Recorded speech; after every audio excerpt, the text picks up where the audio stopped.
6, averaging nearly 5 runs. They've done it with the long ball. 20 home runs in 12 games, including 3 big flies last night. If Jordan Zimmermann gets some of that support, the Pirates better look out tonight on MASN.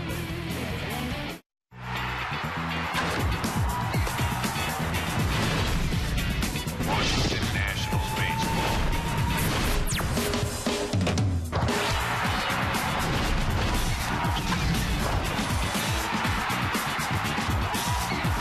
Washington Nationals baseball. It is ladies' night at the ballpark. It's a gorgeous evening for a ball game, and the Nats are trying to sweep a short 2-game series. Don't worry, that guy on the right wants the Pirates to win, but he's outmanned by the people in red. Bob and FP, welcome to our booth, and a chance now with Baltimore, which will be a first-place team coming in this weekend, to take care of the Bucks and then look forward to interleague play.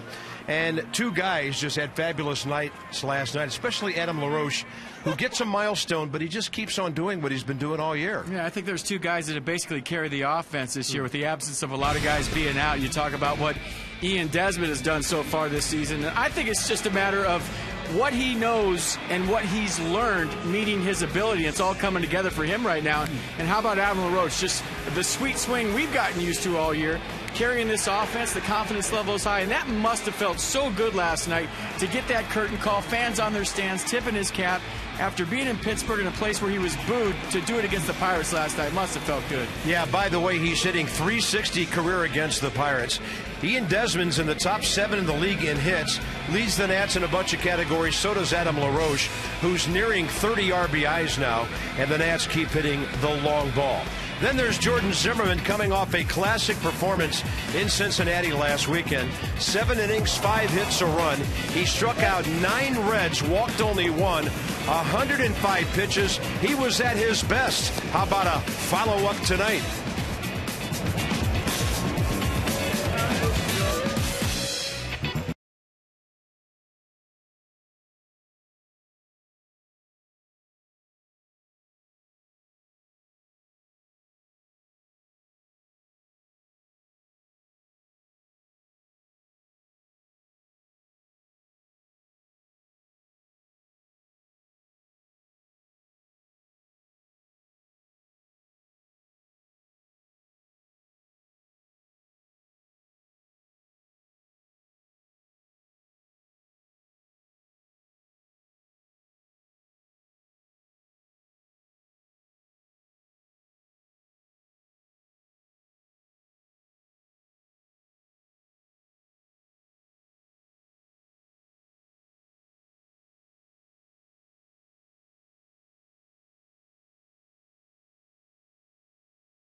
On MASN, brought to you by Jeep.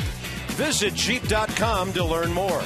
And by Cisco, a proud mission partner to the United States Department of Defense. Beautiful night on the banks of the Anacostia. Mostly clear skies overhead, and the Nats will try to make it a short 2-game sweep over the Pirates. 74 degrees. Look at the humidity's gone down. Visit Trane.com for an independent Trane comfort specialist dealer near you. It's hard to stop a train. The Pirates are hitting only .219. They're at the bottom of the league in runs and in batting average. 11th in home runs. Jose Tabata, though, seems to like this ballpark. 327 here. Andrew McCutchen is hitting .436 in the month of May. He's on a 5-game hitting streak, so just like Gio against McCutchen last night, it'll be Jordan Zimmerman and McCutchen tonight. Yeah, last time out Saturday at Cincy, he received a 2-1 win. Allowed 1 run on 5 hits in 7 innings. Said it's the best he's felt all year long. Struck out 9, walked 1 through 105 pitches, 74 for strikes. So fastball, slider, curveball change is what the Pirates will be seeing from Jordan Zimmerman tonight. A strike gets us going at 7:05 to Jose Tabata, batting .242. Late for that fastball. Tabata's hit safely in 7 of his last 8 games. Nats ERA still the best in the league at 2.89, and they're trying to win their 24th game of the year.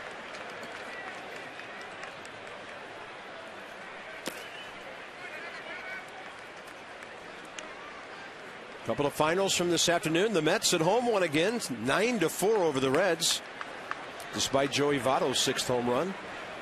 So the Mets are only 2.5 back of the Nats. The Braves a half game back. And right now, David Wright is unstoppable. Seems like he's getting at least 2 hits a game. He's hitting .402 going into today. Not bad for a guy with a little hairline fracture of a finger. Here's Jose Tabata. Good numbers against the Nationals. Zimmerman gets him to offer, and that's a strikeout on a breaking ball down and away. Let's set the defense for the Nats tonight. Behind Jordan, Bernardino, Ankiel, and Harper in the outfield. Desmond Zimmerman on the left side. Espinosa LaRoche on the right side. And Jesus Flores once again doing the catching. Pretty good curveball right there by Jordan Zimmerman for strike 3. Yeah, looks like he's got good stuff to start the ball game. Neil Walker, the switch hitter, is next, hitting .253 from this side of the plate, and Jordan throws his 2nd consecutive first pitch strike.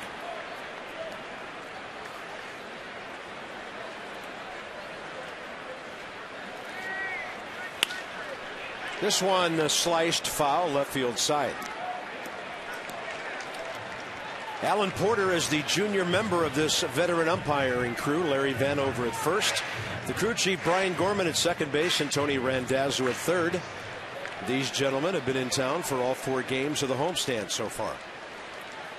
Walker next, and on 0-2, as we said last night, important to keep him off base with McCutchen coming up.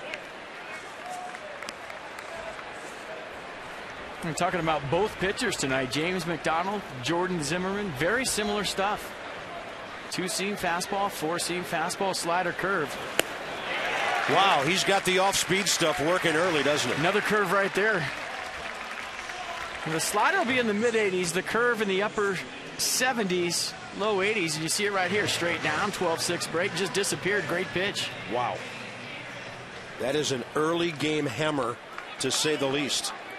Get it out front. Look at that rotation right there. And the ball just diving into the dirt. Not a whole lot you could do as a hitter right there. That's a great pitch. Here's Andrew McCutchen batting .344 now, 4th in the league, coming off 2 hits last night. Great fastball to the outside corner. Great fastball in a great spot. I mean, you can't paint a heater away for a first pitch strike any better than that.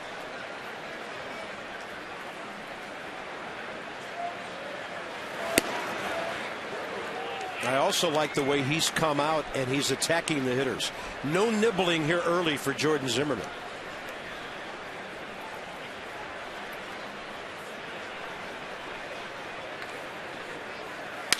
McCutchen in the air, well hit right field.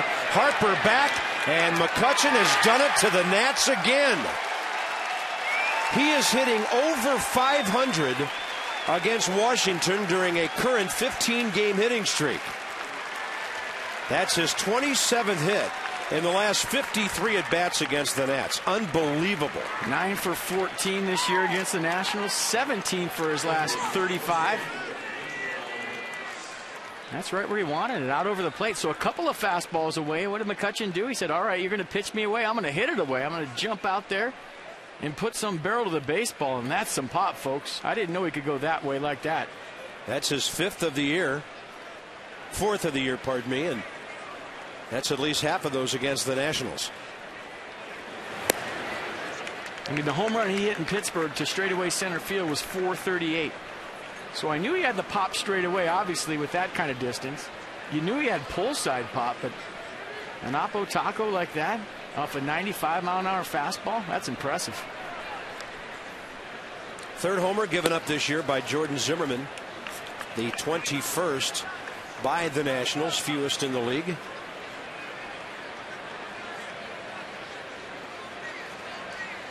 I don't know if it's the way guys are swinging or the way the weather's warming up. We are starting to see home runs fly out of parks on both sides. Evidently a little bit low, 3-1. And Andrew McCutchen just must wake up in his hotel room and say, I'm playing the Nats tonight. I'm going to at least get 2. I mean, there's just certain teams you know that they know that you know, and you just got that swagger about you. I mean, he's one of the better center fielders in the league, but he's got some serious ownage on the Nats this year. Pedro Alvarez hitting just .215, but he's hit 7 home runs. And now a count of 2-2 on his foul ball straight back. That home run by McCutchen, the Pirates' 28th of the year.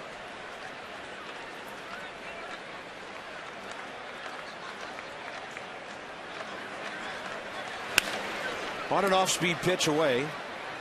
Alvarez fouls it out of play. I mean, you said it nicely before. You get Walker out in front of him and then let him do whatever he wants. So the best thing that Jordan Zimmermann did was strike out the first 2 batters of the game. Now you're going after a hot hitter that plays well against your team. Go right after him. You give up a solo shot, you give up a solo shot. And I know you say this all the time. If a guy beats you away, you tip your cap. Absolutely. Ground ball, LaRoche, and that's it for the top of the first. But McCutchen does big-time damage.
Number 5 spot in the league in home runs with 34 now.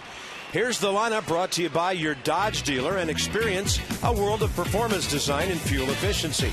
Schedule a test drive or go to Dodge.com and check out the powerful lineup. Bryce Harper doing some damage here at home. He's back in the number 5 spot tonight.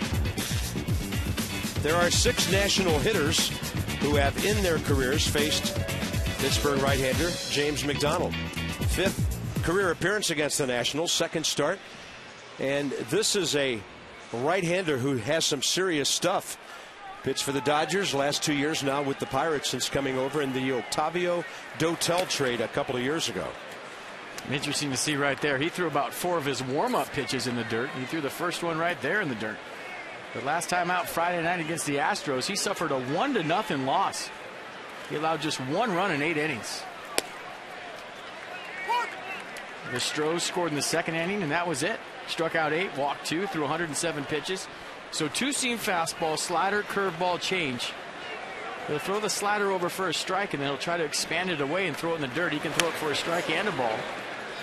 And when his curveball is spinning, it's one of the better right-handed curveballs in the league. Ian Desmond's riding a 6-game hitting streak, 11 for 29. Kept alive with his 3rd inning leadoff homer last night.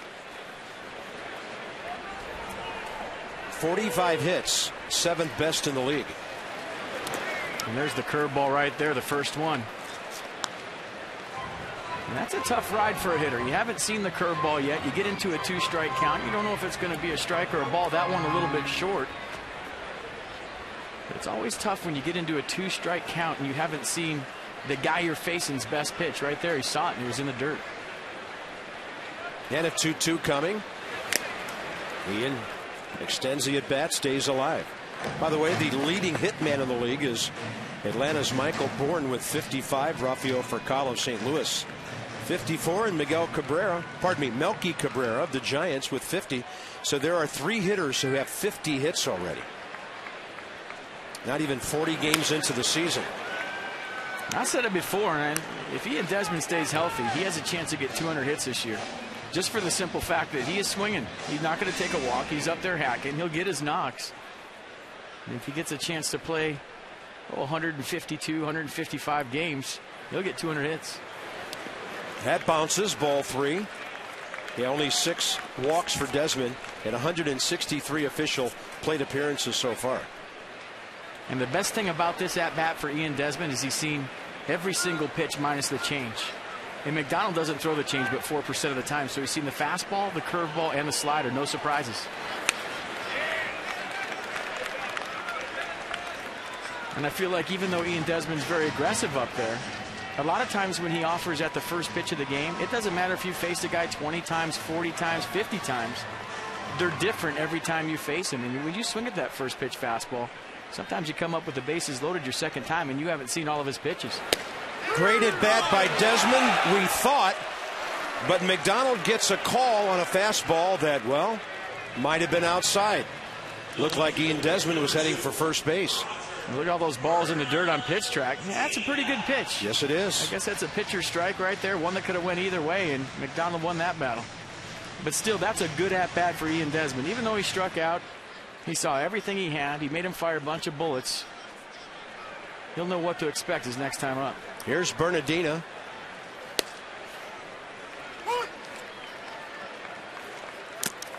Roger didn't start against a left-hander last night. Got into the ball game with a sacrifice in the 7th inning. And he'll hit that ball sharply, but right at Neil Walker. 2 quick outs with Ryan Zimmerman coming in. Let's set the defense for the Pirates tonight. Tabata, McCutchen, Jones in the outfield. Harrison Alvarez on the left side. Walker, McGee on the right side. Once again behind the plate, Rod Barajas.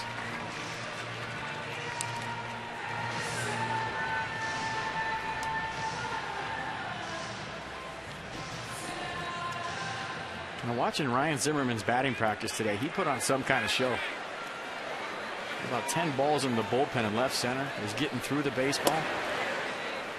And we've been watching the last week or so a steady diet of fastballs away. And I'm wondering if the league's thinking with his shoulder, maybe they're going to make him reach for a ball until he can prove that that thing's 100% healthy. Yeah, that was a pull swing. And Ryan, when he's going well, just peppers the gap in right center. And then he'll hit some homers straight away right over the center fielder's head. He missed 17 games with that shoulder thing he had going on. He's the kind of guy that wouldn't say a word to anybody if it was barking. He's just going to go out there and play through it and figure out a way to get her done. And I don't know anything, but just watching his swing and watching where opponents are pitching him, it seems to me they're trying to see if he can get to the pitch outside before they come back in. And I'm wondering if it's because of his injury. Target away. Nothing but soft stuff there. Ryan's gone. 2 strikeouts for McDonald in the first inning, and on the McCutchen homer, Pirates have the lead.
lot of great treats out there. Girls having a good time.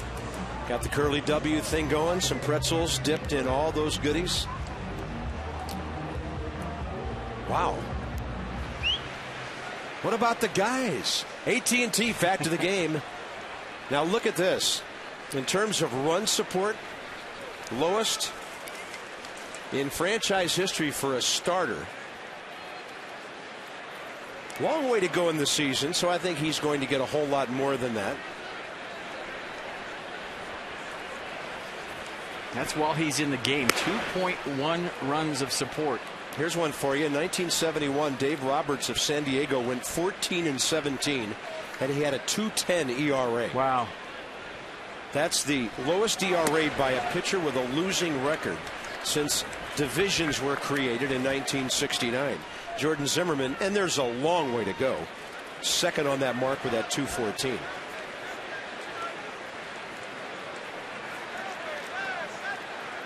Two balls, no strikes to Garrett Jones, who didn't start last night. Left-handed swinger. He fouls one. 30 years of age, hit .243 with 16 homers for the Pirates last year.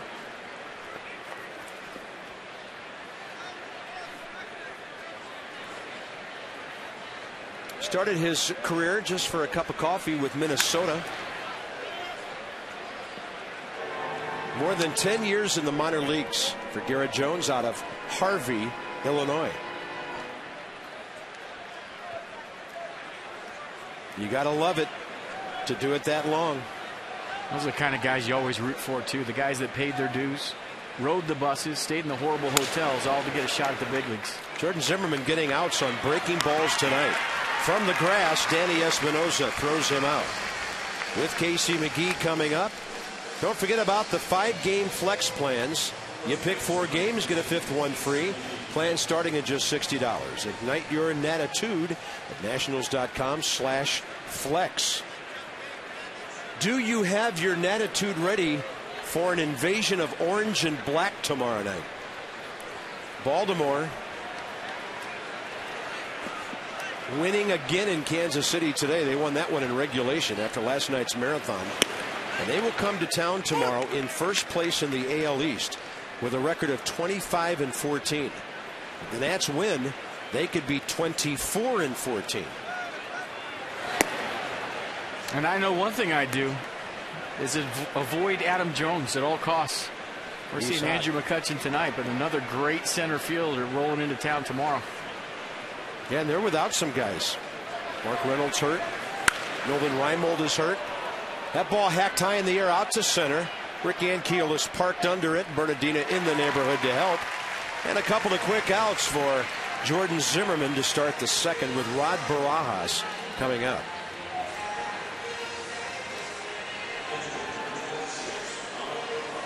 Tomorrow night, Edwin Jackson goes against Jake Arrieta. Baltimore starter 2-4 with a 5.21. Edwin Jackson 1-1 with a 3.71. He's only had 2 decisions in 7 starts. Rod Barajas and Zimmermann working well to that outside corner early in the count here.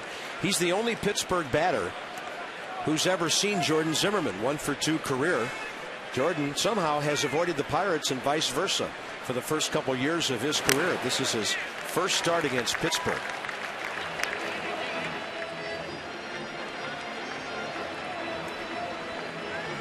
Career record of 14-21, making his 57th career start.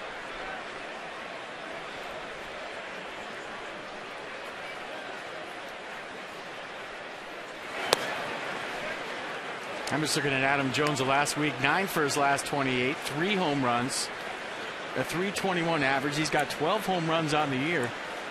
So from one great center fielder to another, he's rolling into town tomorrow night. 1-2 pitch. Mike Bordick and Jim Hunter will join us for our shared telecasts tomorrow night and Sunday. Haven't had a chance to work with Mike. We hear he's very good. Obviously a really good major league career, and we'll have those guys from Baltimore in our booth here tomorrow night. Tried to paint with the fastball inner half, and he missed 3-2. did Zimmerman, with shortstop Josh Harrison on deck, who hit one a mile here last night.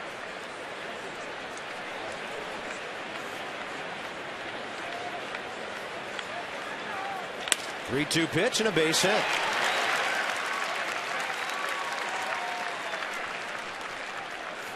Pirates have 2 hits, and that'll get the number 8 hitter up to the plate. He'll be desperately trying to get on base to get James McDonald in the box. Yeah, so after that slow start for Rod Barajas, got a 3-2 slider right there, singled to left field. And coming into tonight, he's 8 for his last 31, 258 average this month. So he's starting to heat up. Yeah, he's now hitting 5 straight games in 6 of his last 7. And here's Josh Harrison hitting just 222. One of the longest home runs in this ballpark he hit last night, at least this year. This kid's only 24. He's from Cincinnati, and he was once traded with 2 others for Mike Grabo and Tom Gorzolani. From the Cubs, he was a 6th rounder for the Cubs back in 08. So a name you probably knew nothing about when we heard about that trade back in July of 09, but here he is in the big leagues.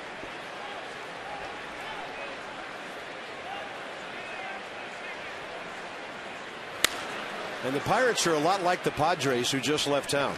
If you hit, they'll find a place for you to play. Absolutely. I think this is a guy, if you ask Clint Hurdle, adds a lot of energy to his lineup.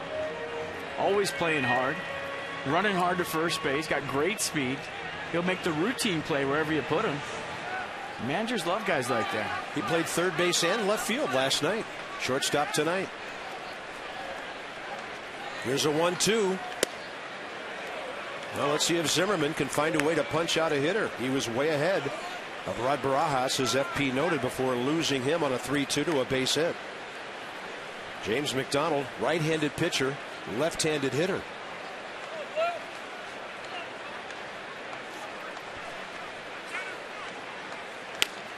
Pretty good out pitch there, but it's fouled. And it's a good thing it was fouled, too, because that was a hit.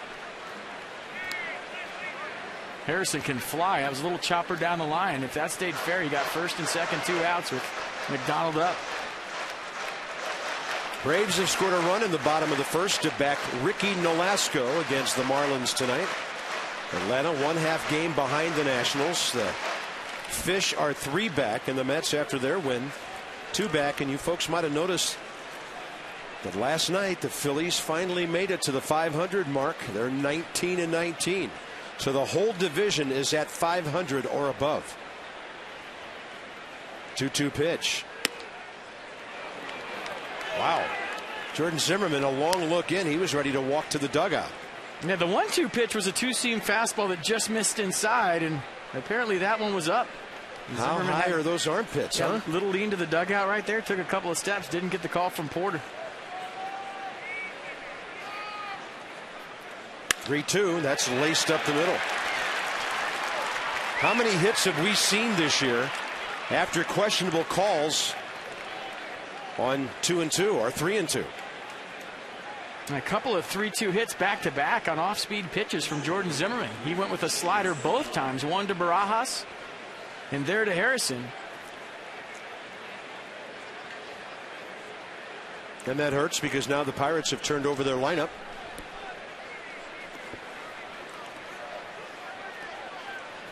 Roger Bernardina has gone to within about 40 feet of the left field line with the opposing pitcher hitting here. 2 for 13 this year, 8 for 98 career with 3 RBIs.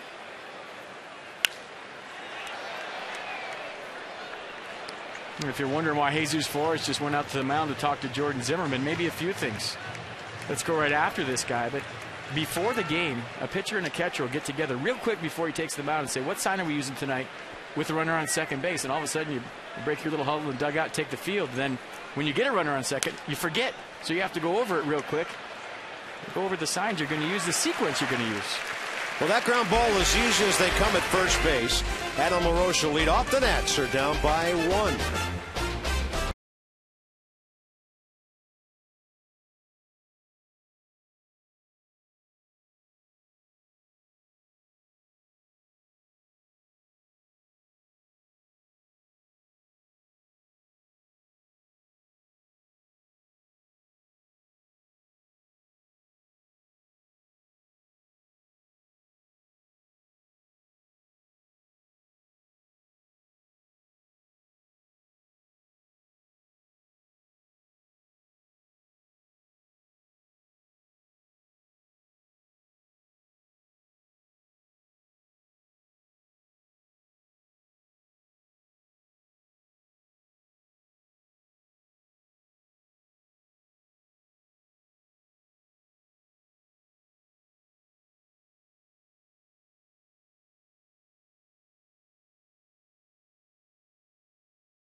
It's time for the Sideline Report.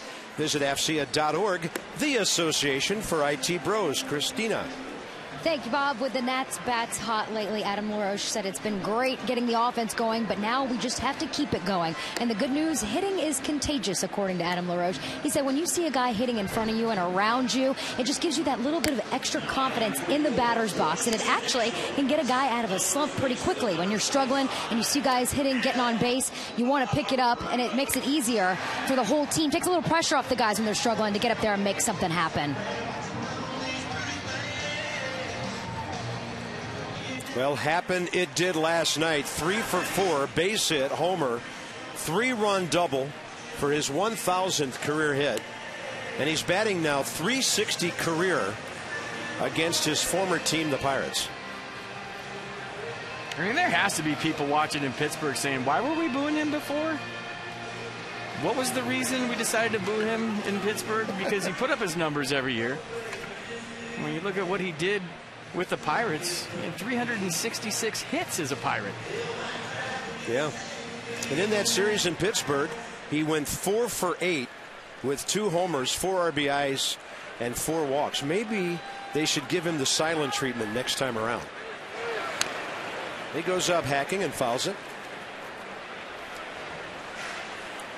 And this is his hot zone versus the Pirates. Likes the ball middle in. We saw that last night on the 1,000th hit of Adam LaRoche's career, the bases clearing double. And like a lot of hitters, he likes that fastball right down the middle, or that pitch right down the middle. 500 average. Off speed away. Meanwhile, James McDonald, 4 consecutive quality starts. 2-1 with a 1.86 his last 4 times out, and the 186 opponent's batting average. He had Adam way out ahead on that one. And Trent Jewett, another former Pirate guy. If you remember in Pittsburgh, when LaRoche was hitting, they took Pedro Alvarez and they put him way out in right field. So he was somewhere out here. And they went with the wishbone defense against LaRoche. But you saw the line drive last night, first time up to left field. Clint Hurdle deciding to keep his third baseman closer to shortstop than putting him in right field.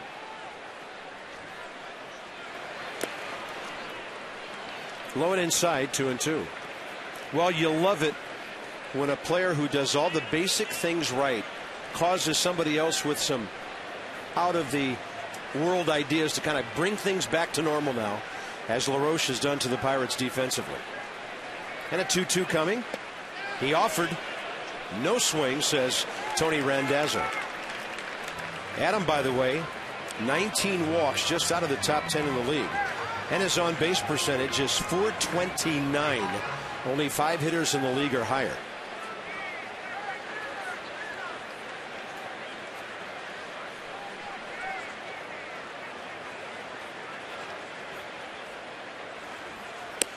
Got him on a pitch up. 3 strikeouts out of 4 batters so far. And Bryce Harper comes in after igniting some things early last night. First big league triple for Bryce Harper. He missed his 3rd home run in as many days. Watch the back knee. Reggie Jackson style right here after he makes contact. Almost knee to the ground. Just off the middle of the fence in right center field. Little stumble around second base, but Bryce Harper checking in with his first major league triple. We see more guys do that because going 3 bases is the thing you do the least amount of times on the bases. How many times do you triple in your career? And it's interesting how many guys have a little trouble around second base when they've got 90 feet to go. You'll hear guys in the dugout from time to time joke that you don't get paid for triples. That's why you stop at second base for doubles. Well, there are guys like Jose Reyes who get paid for triples, and Juan Pierre. That's true. Bryce Harper, though, bunch of extra base hits lately.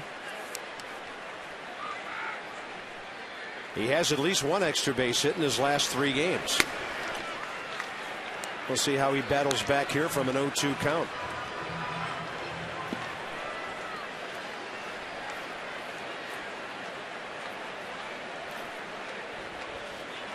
We saw the first pitch to Bryce Harper from James McDonald. It was a changeup. He only throws that pitch 4% of the time, a lot like Jordan Zimmerman. He doesn't like to throw it, but he broke it out for Harper. First pitch. That's got to be a swing. 5 in a row for McDonald. and 4 of them on strikeouts. This is a guy who's got a lot of confidence this year as opposed to last year. And you can see the body language on the mound right there. There's the curveball I've been talking about. When he has that thing spinning, it's a tough AB. He took a no-hitter into the 7th inning on April 25th against the Rockies, and Troy Tulowitzki broke it up with an infield single. So he's got no-hit stuff. Left after 7 with that game tied at 1. They eventually lost it 2-1.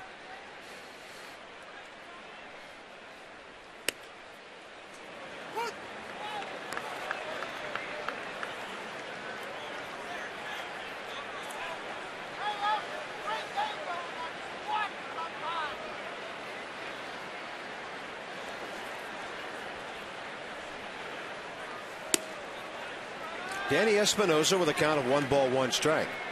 He has hit safely 7 of his last 8 games. He's faced McDonald 3 times in his career and had 2 hits.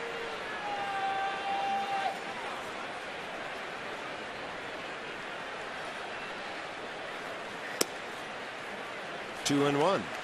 Let's see if Danny gets a 2-1 fastball right here. 2 outs, nobody on. Facing the 6th hitter. See if he gets a challenge fastball.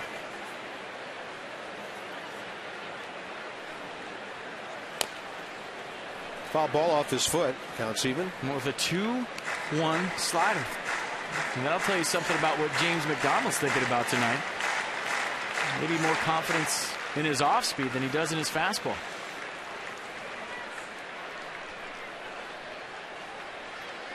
This will tell you what's coming. If only I could have saw that when I was hitting. He goes off speed, down and away. What a 2 innings for James McDonald, 27 years of age. 6 in a row, 5 on strikeouts.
Script cap presented by ExxonMobil. That's the giveaway for Saturday night.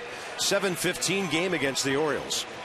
First 30,000 fans get it. You must enter through the center field gate to receive the promotional item on Saturday. Nationals.com/tickets. Some restrictions apply. Ross Detweiler will be pitching that night. Steven Strasburg goes on Sunday after Edwin Jackson tomorrow night. Top of the 3rd for the Pirates. Top of the order, Tabata, Walker, and McCutchen.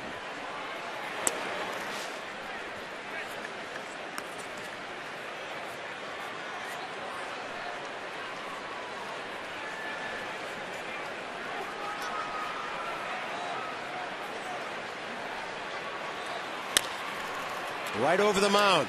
Espinosa's play. Well played. On the run across his body.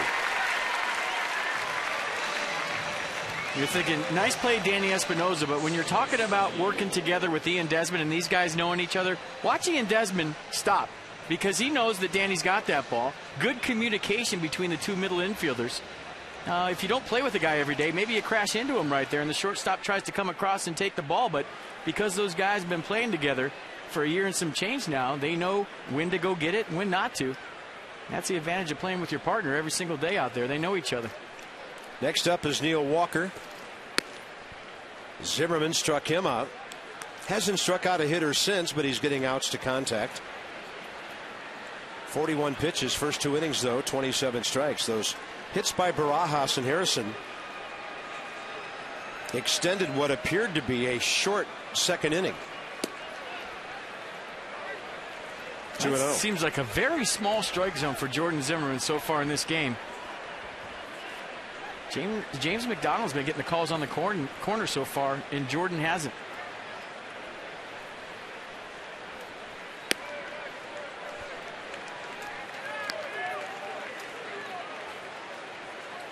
Well, you know who's next. And you know what I am thinking about saying about this number 2 hitter. Got to get him out.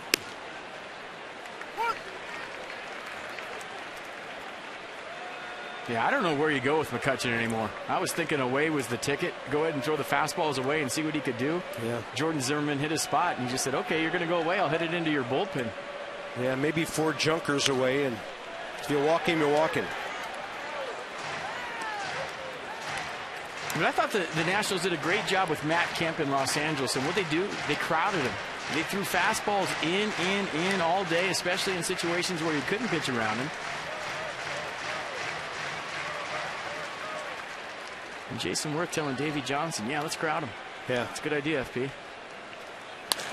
Base hit. Pirates have 4 hits now against Jordan Zimmerman, who at times has had a hard time putting away hitters with 2 strikes. Here's that pitch away and the difference in this game. You look at Jesus Flores, his glove didn't even move. But McCutchen all over that, and the way James McDonald's pitching right now, that seems pretty big.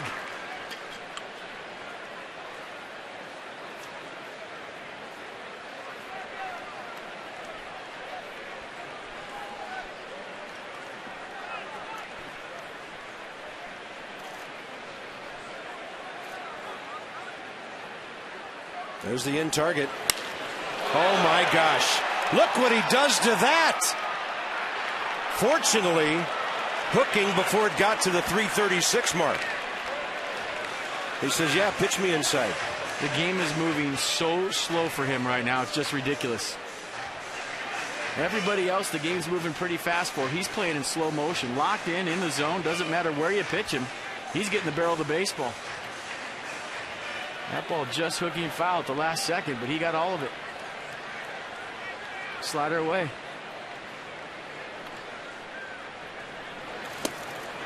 Jordan got a little more of the plate than he wanted to with that, but it had such good dip. A swing and a miss. A lot of red right there. Haven't thrown him down and in. Or up and in. Man. I'd have to buzz the tower here. Looks like they're gonna. Well, he's starting to remind me of, against the Nats, of a right-handed Raul Ibanez, who we watched punish this ball club for 5 years and never, ever backed away from a pitch upstairs. There's something to be said for being a little bit uncomfortable in there. Yeah. So after the inside target, then the throw over, and now the breaking ball low and away. Still have the count well in your favor if you're the pitcher. What if you try up? Fastball in his eyes.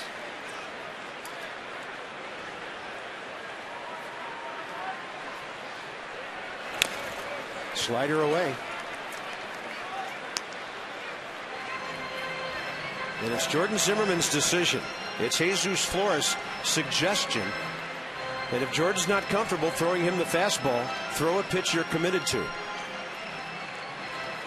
I think all these pitchers have so much confidence in Jesus Flores that whatever he throws down, they're good with.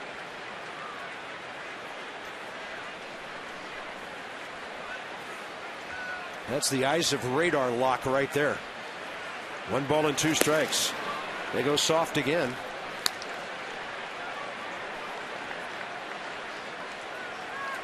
And when you're going as good as McCutchen is, you see the ball right out of the pitcher's hand. You pick up rotation early. You're able to decipher ball and strike early, what pitch it is early, so that you make the decision way earlier than you usually do when you're going bad. He knows what it is right out of his hand. Game's moving slow. Runner on the move, and that ball is fouled.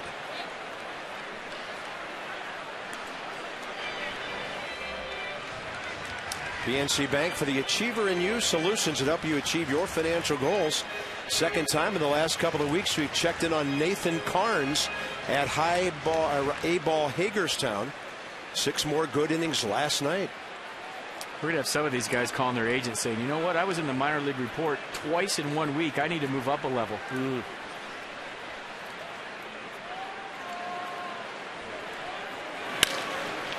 Too short. Desmond Espinosa. And a 6-4-3. Nats getting McCutchen out for the 3rd time in this series. And maybe a little momentum heading back to the dugout. Ball hit sharply. The Nats have turned 23 double plays this year.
Bottom of the 3rd coming up with Rick Ankiel, Jesus Flores, and Jordan Zimmerman.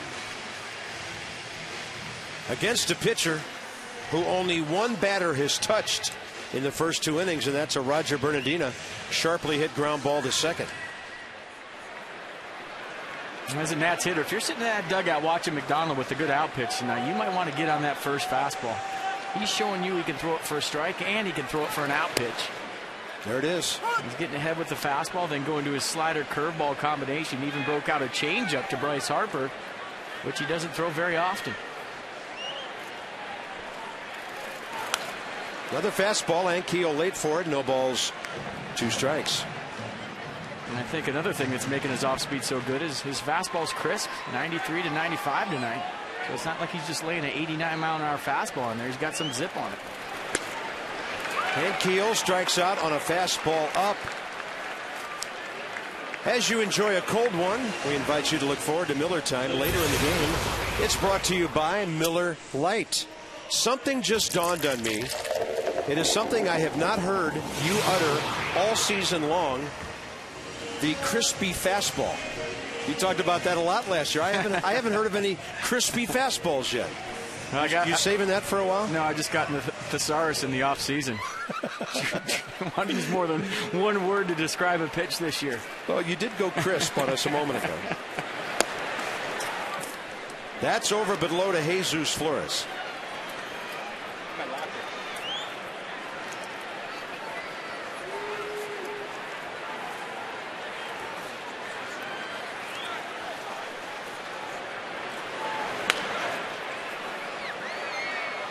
Just moving that fastball around.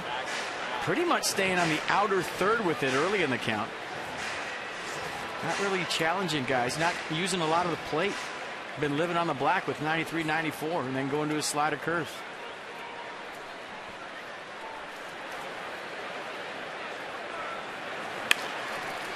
Some severe damage there, and Flores actually got around, got the big part of the bat on it. 1 ball and 2 strikes. Best earned run averages in the month of May.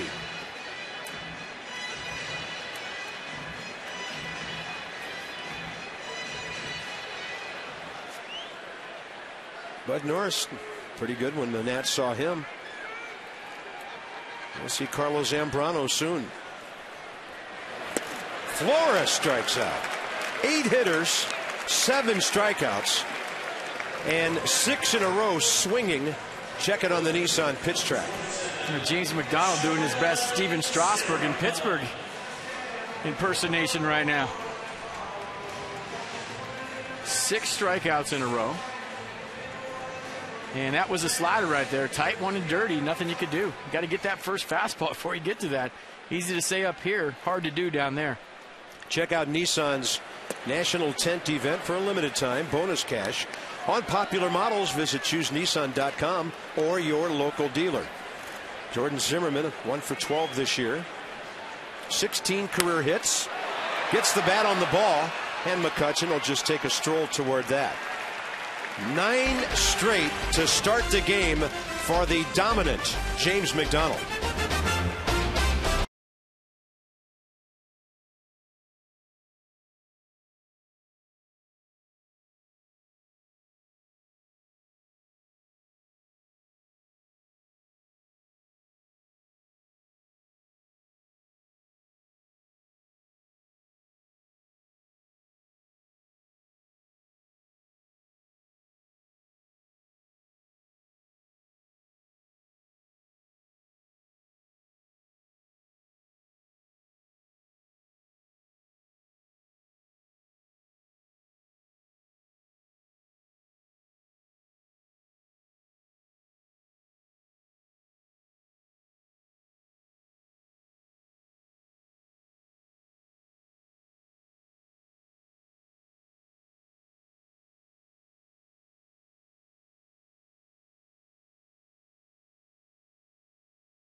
Just a good time. It's Miller time. Kind of like McDonald time around here, the way the Pittsburgh starter has gotten underway here. Jordan Zimmermann trying to match him pitch for pitch after an outstanding performance in a hitter's ballpark last Saturday. Yeah, a little smooth pour going in Cincinnati with the slider fastball combination. He had it going on. 9 strikeouts. Said it was the best he felt all season long. And watch the last one. Maybe a little help from Eric Cooper. Wilson Ramos standing up to catch the strike 3 call, but Jordan Zimmermann had it going on. All 3 pitches were electric last Saturday in Cincinnati. Is that a little more off speed than we usually see from Jordan, who's got the good fastball? Maybe a little bit, but he's had a couple of jams he's had to get out of tonight. And that last 6-4-3 slow down double play against McCutchen was a nice job. He set him up nicely with a combination of fastball, slider, curveball. He showed him everything, but he was staying away with the off speed, got him to roll over to shortstop. That's a tough guy to double up. Pedro Alvarez, Garrett Jones, and Casey McGee. Lefty, lefty, righty here in the top of the 4th.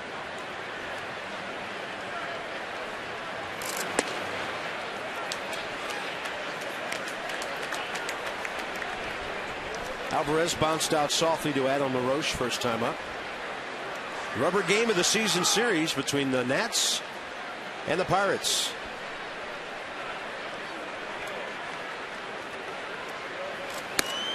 If I remember correctly, because of a quirk in the schedule last year, the Pirates came here twice. Occasionally you will play a team from another division more than home and home. It was Pittsburgh last year. But the Nats are done with Cincinnati, and after tonight, that's it for the Berg.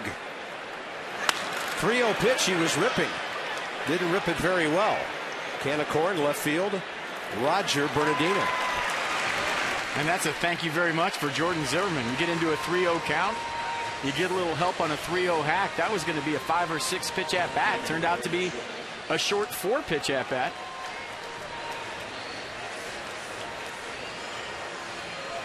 Next up, Garrett Jones. Ground ball to Danny Espinosa at second base, first time.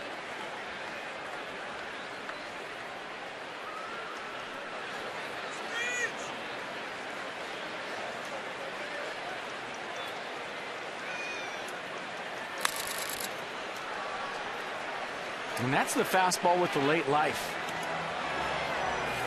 We talk to hitters that face Jordan Zimmermann, and they'll tell you he's got that late life on his fastball, jumps on you the last 5 feet, and that was a good example right there. 93 up, and Jones was late.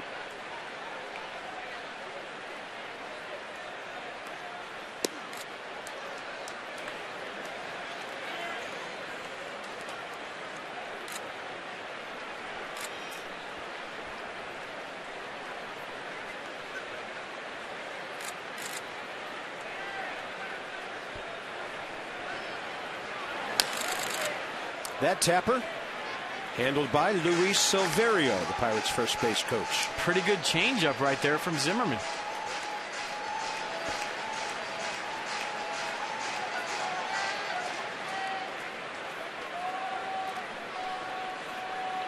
Next up would be Casey McGee.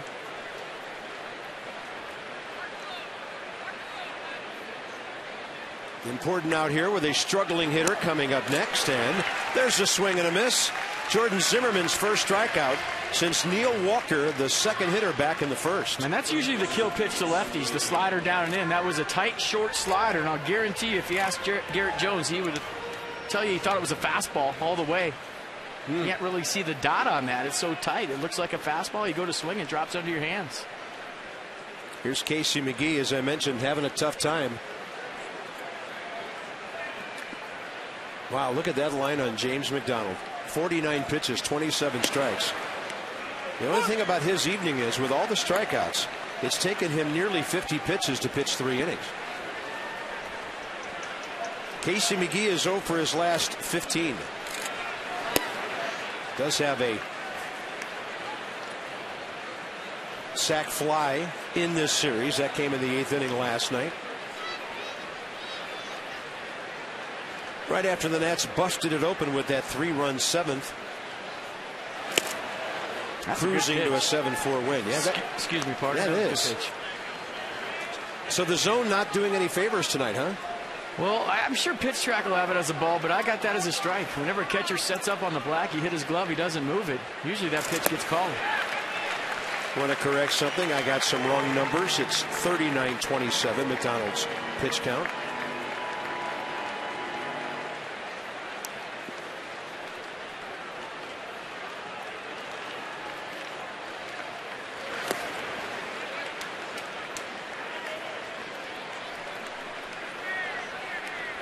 Picture perfect baseball night here in mid-May.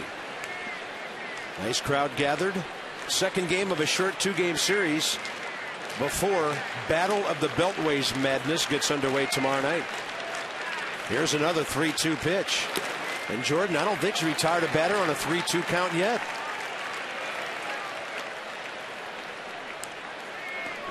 First walk. Might be getting out there a little quick. I've watched a couple of fastballs from Jordan tonight that have kind of cut into a left-handed hitter. Usually he doesn't feature a cutter. That just tells me maybe he's flying open a little bit, cutting it across. A lot of times you talk to pitchers, they'll tell you when they're overthrowing, that's when the ball will cut out of nowhere.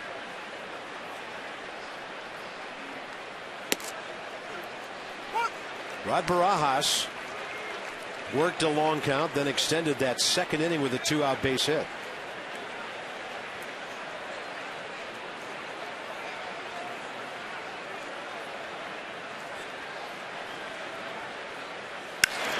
And he hits one high in the air left field. Pirates lead 3-0. A 2-out walk to a 210 hitter, and then a home run by a 190 hitter. The Pirates continue to battle the Nats. Very tough this year.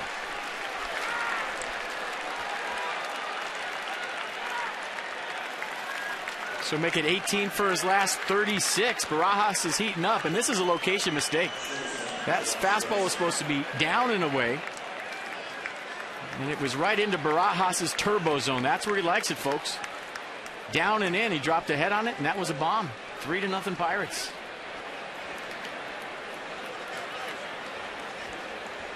So maybe not so much wild throwing balls, but right there, wild in the strike zone, and it cost him. He jams Josh Harrison. Adam LaRoche right there. Oh, those 2-out walks. The Nats still looking for the first base hit. Desmond, Bernardina, Zimmerman straight ahead, 4th inning.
Connect on your iPad. The Cox game summary. Jordan Zimmerman, 73 pitches in just 4 innings, and a very damaging walk to McGee before the Barajas homer. All the Pirates RBIs on home runs. McCutchen earlier. James McDonald is the story of this game, though. 7 strikeouts so far for McDonald. He's had the fastball, curve, slider combination working well. Look at that. I mean, that's just unhittable. That one's the same. So getting to a 2-strike count. The punch-out pitch has been the fastball, the curveball, and the slider. So all 3 for strikes. And there's a certain phrase that I've had locked and loaded all night long that I haven't had a chance to say.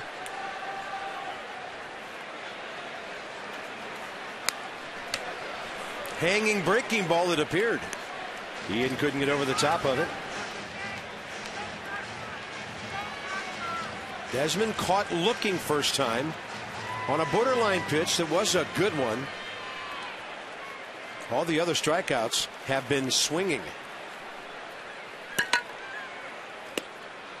And that's the pitch right there. The disappearing slider from McDonald.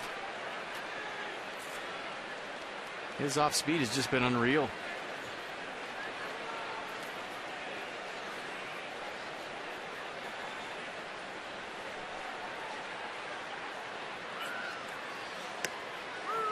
He's going to get punched out, Desmond is, on a delayed call by Alan Porter. What was that, a changeup or a backup breaking ball inside corner? I think it was a backup slider, 80 miles an hour. Let's see if it was a strike. I mean, not to the target by any means, but all of a sudden you got Alan Porter back there in a little bit of a groove with James McDonald, and he's looking for strikes. So that's twice that Desmond struck out on questionable calls looking tonight. Here's Roger Bernardina, one of only 2 Nats to put the ball in play. Jordan Zimmerman the other.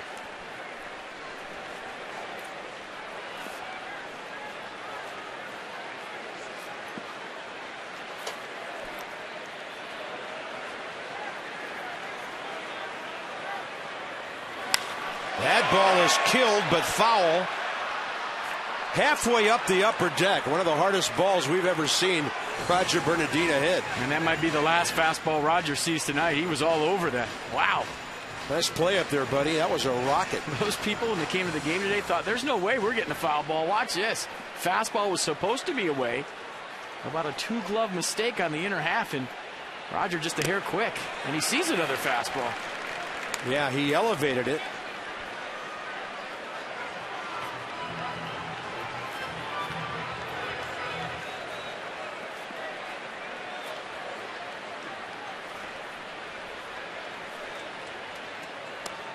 Then he goes change up away, 2 balls, 2 strikes. Ryan Zimmerman, strikeout victim number 2, his first time up. Bernardina pulls it right side. Diving stop. Casey McGee out on a close play at first base.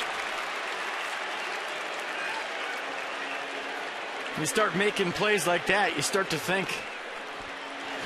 Casey McGee, known as a third baseman, playing first base this year for the Pirates, going in the hole, making a great play, hitting McDonald on the run, and it was bang bang at first.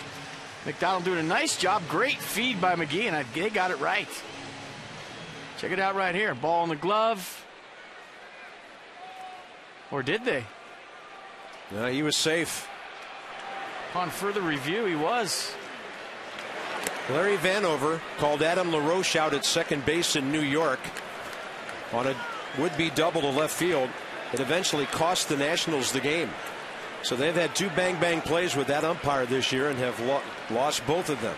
Now that was a lot tougher to call than the one in New York. Well, they listen for sound. And you talk to umpires all the time. They listen to the sound in the glove and the sound of the foot hitting the base. And when there's no second sound, meaning Bernardina sliding his hands and going to the base, a lot of times you see a guy slide, they just bang it because you're sliding.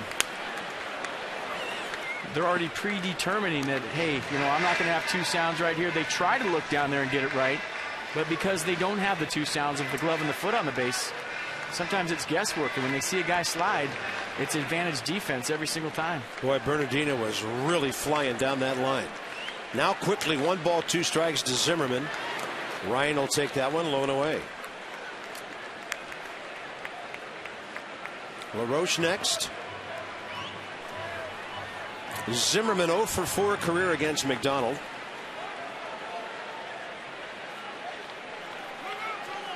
And I like what Ryan did right there. Step out, hit on your terms. The guy's in some kind of groove right now. Maybe mess up his rhythm a little bit because he's just getting it and throwing it all 3 pitches for strikes. Ryan walks away. He knows that's strike 3. 9 strikeouts in 4 innings. And a bang-bang play at first preserves the you-know-what.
Grenade here for his teammates. Pierogi out ahead. He would take out 3 of the enemy by the time the race was done. And then tall Tom Jefferson takes the tape just ahead of Abe.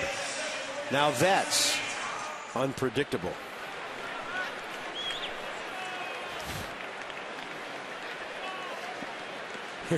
Here's James McDonald, top of the 5th inning. I had no idea that was going to happen.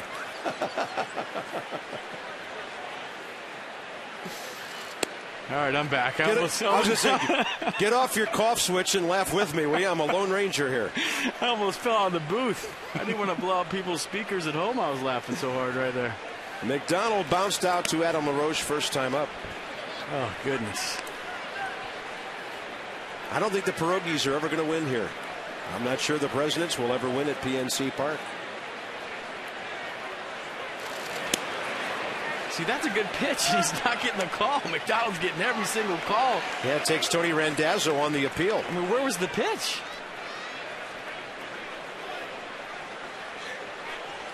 I just saw a slight turn of Jesus Flores' helmet right there. I think Jesus had a word about that one, and that's on the corner. So maybe Jesus sells strike 2 and gets strike 3. Strikeout number 4 for Jordan Zimmermann. Take the Nats with you everywhere you go this season. Subscribe to MLB.tv today. See every Nationals out-of-market game live, online, on your favorite device in HD quality. Visit Nationals.com to order and to get more details. MLB.tv, baseball everywhere. Got an email from Mark Lerner's good buddy Steve Feldman, who's watching on MLB.tv in Naples, Florida tonight. So wherever you are, you can take us with you. Jose Tabata takes one that just misses inside. 1 ball, 1 strike.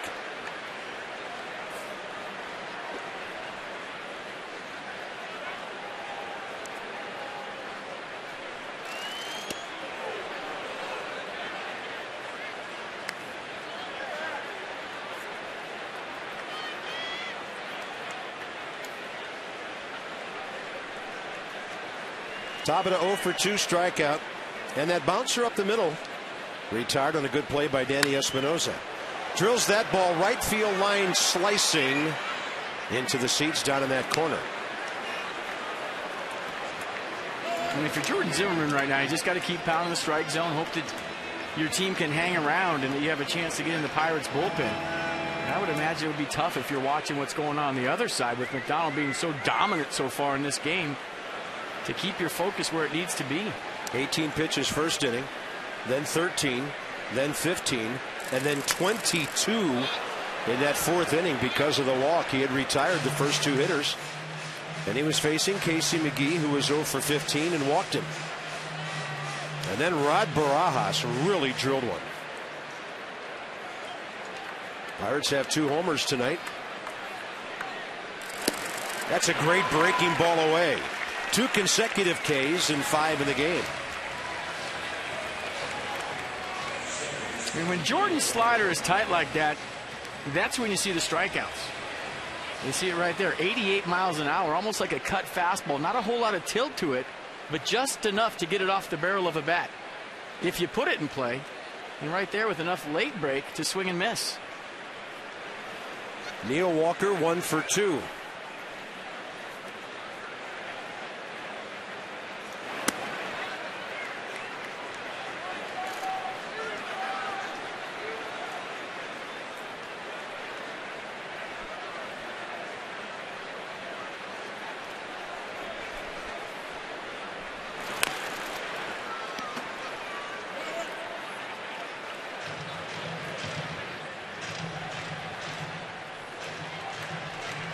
Zimmerman's first career start against the Pirates. And he hasn't pitched bad at all. I would think if you asked him, the only thing he might be a little upset about is the walk to Casey McGee. And you're going to give up some home runs here or there. It's going to happen when you throw as hard as Jordan does. That's part of the game. But you're watching the body language right now, and he is none too happy with the strike zone.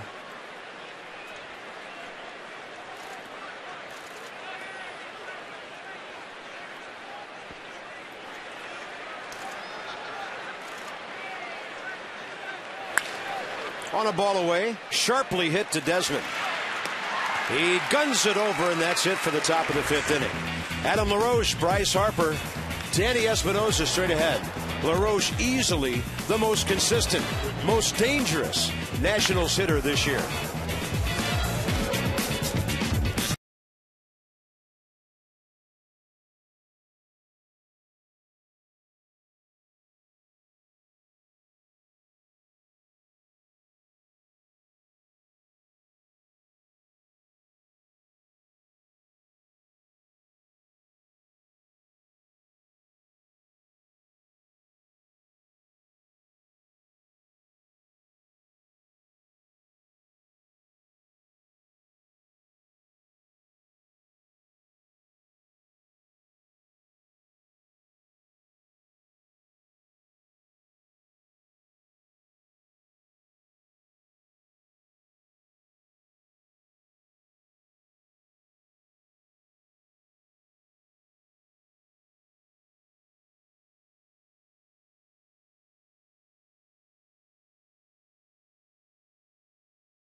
On to the bottom of the 5th inning.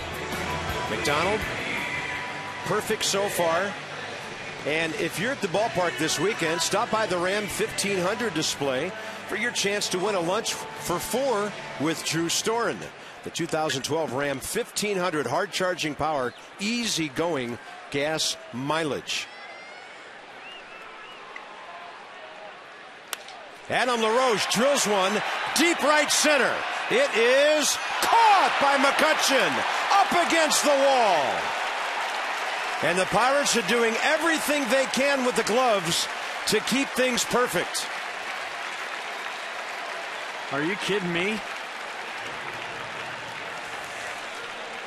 What a great play by McCutchen. And I thought this ball was off the wall, extra bases all the way, and Andrew McCutchen says not so fast, and he bobbled it. That ball came real close to hitting the wall, didn't it? Yeah, that's why I stopped right there. I want to see it again. We can't see from up here with the naked eye, but no, that looks good to me. Jumps up, hits his glove, off the heel of his glove, and look at the concentration. There's a guy in Pittsburgh named Lynn Swan that knows a little bit about that. Yeah, he got it before it hit the wall. And here's Bryce Harper. So 2 of the last 3 hitters have seen good plays made against them. Casey McGee on Bernardino, McCutchen on LaRoche. Harper struck out swinging his first time. Nats are showing signs of life with the bats here. But if you're in the Nats dugout right now, obviously you're trying to get back in this baseball game. But when you see the play that McGee made at first base, and you see the play that McCutchen just made in center field, you start thinking too. You know, talking about that previous play last inning, I just wonder, since the Jim Joyce fiasco a couple of years ago, in a no-no game, bang, bang, it's going to go to the pitcher. Man, that wasn't that easy of a call. I mean, you got to give him a little break right there, because you got a guy sliding, a pitcher cover, and a guy diving for the ball, a lot going on. That was easy for us to see on the third-rate replay. But Larry Vanover doesn't get 3 replays. He gets 1 shot. It's moving fast down there. Swing and a miss by Harper. 3-2 now. That's what I always say. If it takes us 3 replays to go, oh, he missed it, then he got it right. He doesn't have 3 replays. He doesn't have 4 camera angles. He doesn't have the Exmo. We do.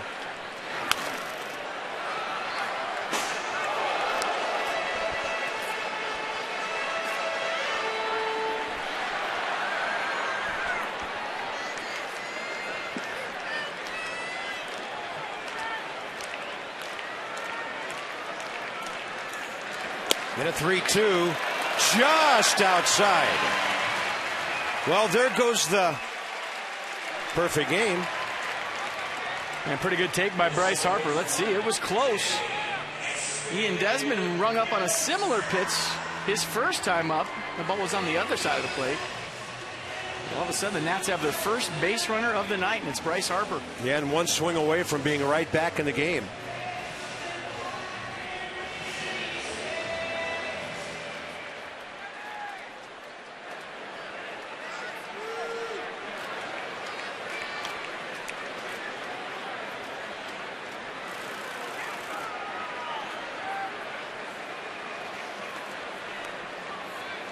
Harper 1 for 2 in steals. And this is when you could take advantage of the fact that James McDonald hasn't been in the stretch all night long. You wait all the way to the 5th inning, you haven't worked on your mechanics out of the stretch. Maybe you can jump him right here and put up a couple of runs real quick. You get used to that wind-up, you get used to the rhythm, and you haven't been in the stretch all night long. Yeah, that's a good call. Sometimes that can mess a pitcher up.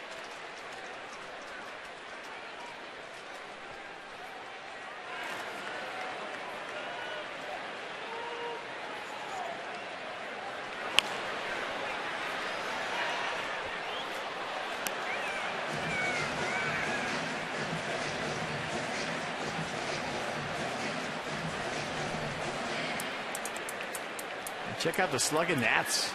Most home runs since May 4th. 20 home runs in their last 12 games.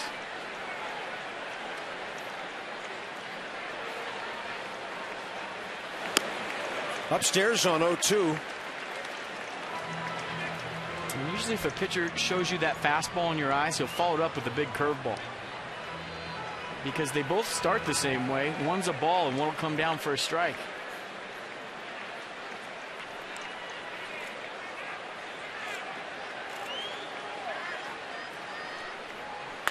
Espinosa out to left field. It'll play for Jose Tabata. Circles behind it for the second out. Harper tags and returns.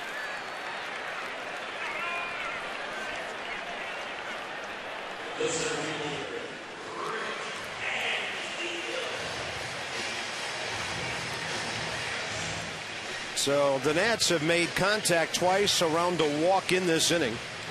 Tremendous contact by LaRoche. And here's Rick Ankiel, who was strikeout victim number 6, starting the third.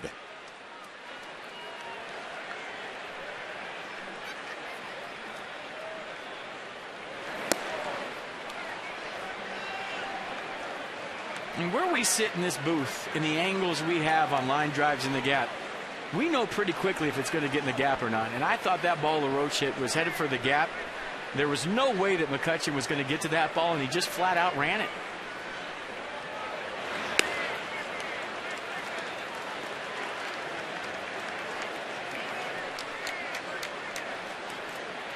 And then to have the concentration to stay with that when you're on the warning track up against the wall after you bobble it. Unreal. 2-0 pitch, and that's a strike.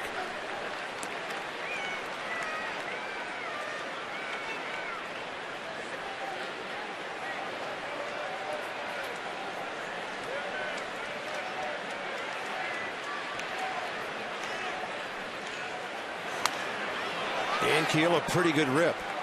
Now the MO that we've seen by opponents on him lately. Get 2 strikes, fastball, straight up, take it right up the ladder. It's a pitch Rick really has a hard time laying off.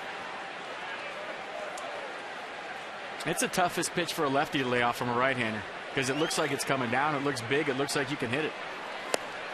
And he pulls the string on him. So now, no hits for the Nats through 5. McCutchen off the heel, able to grab it before it touched the center field wall, and the Nats are still hitless.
at Nationals Park.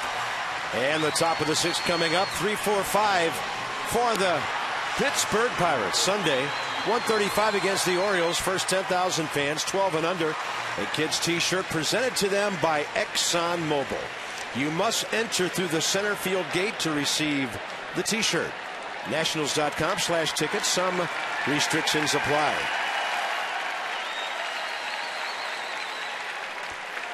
That's a little discomforting when you get stared down by those two guys. That's like a bad nightmare I had once. Wow. That's a couple of big coconuts there. Here's Andrew McCutchen launching one to left field. The Nats throw him fastballs. They throw him changeups. They try to hit a ball off the wall. And McCutchen has the answer for everything. There are 40,000 people in and around the ballpark saying, "Are you kidding me?" I mean, quite simply, just one of the best players in the game today. Got a backup slider from Jordan Zimmerman. And as soon as he made contact, you knew that one was out of the park. It was just a matter of how far was it going to go. I mean, have a night, Andrew McCutchen. Are you kidding me?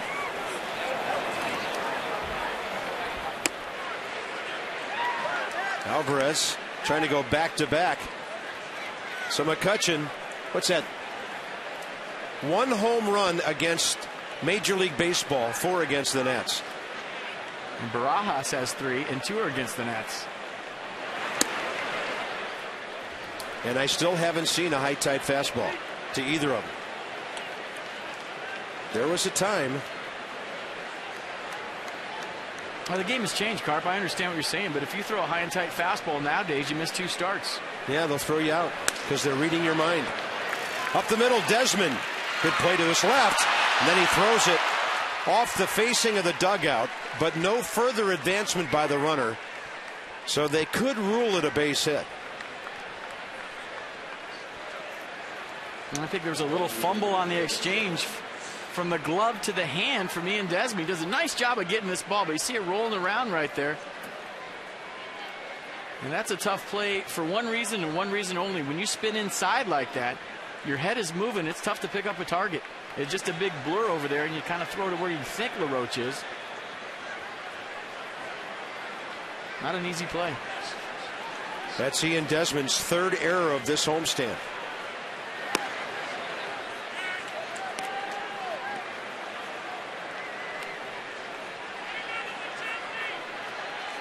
Garrett Jones 0 for 2.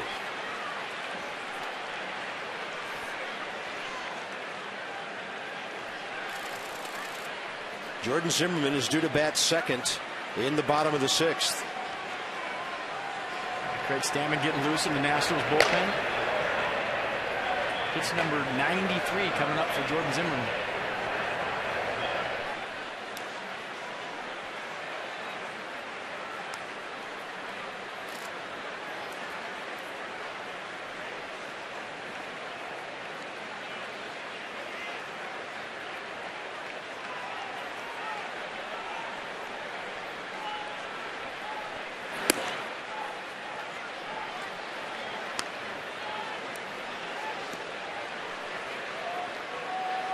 We watched Matt Kemp in Los Angeles when he was at the peak of his hot streak. And I'm more impressed with what I've seen from Andrew McCutchen this year than I am with Matt Kemp. And I've said, gone on record saying I think Matt Kemp is the best player in baseball right now. But after seeing McCutchen in the 2 series he's played against the Nationals, I don't know. Yeah, and who gets more protection in his lineup, Matt Kemp or Andrew McCutchen? Yeah. Easily Matt Kemp. I mean, there's really nothing protecting McCutchen here. Guys behind him hitting right now about 210, 240, 200. He's doing it on his own.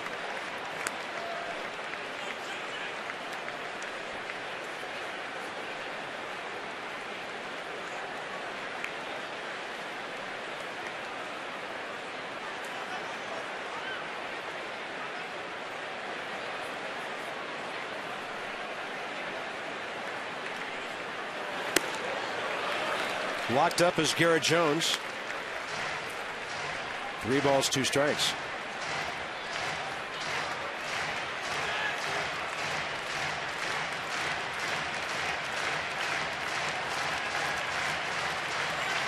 Well, we're just not used to games like this.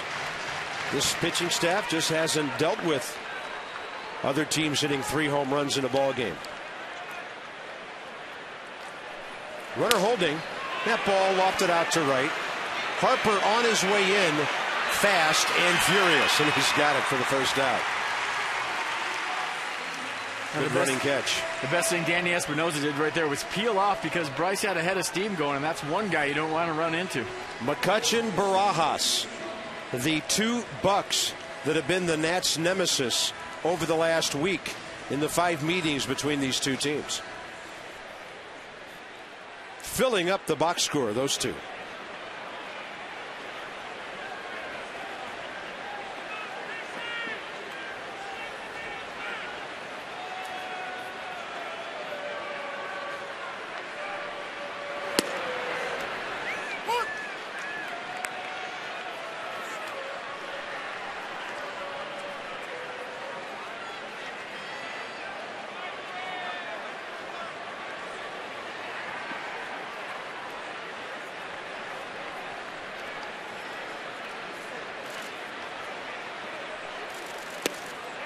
Good breaking ball there, outside corner. Pitch number 100 coming from Jordan Zimmerman. Yeah, this figures to be it. Number 8 due up. Bottom 6.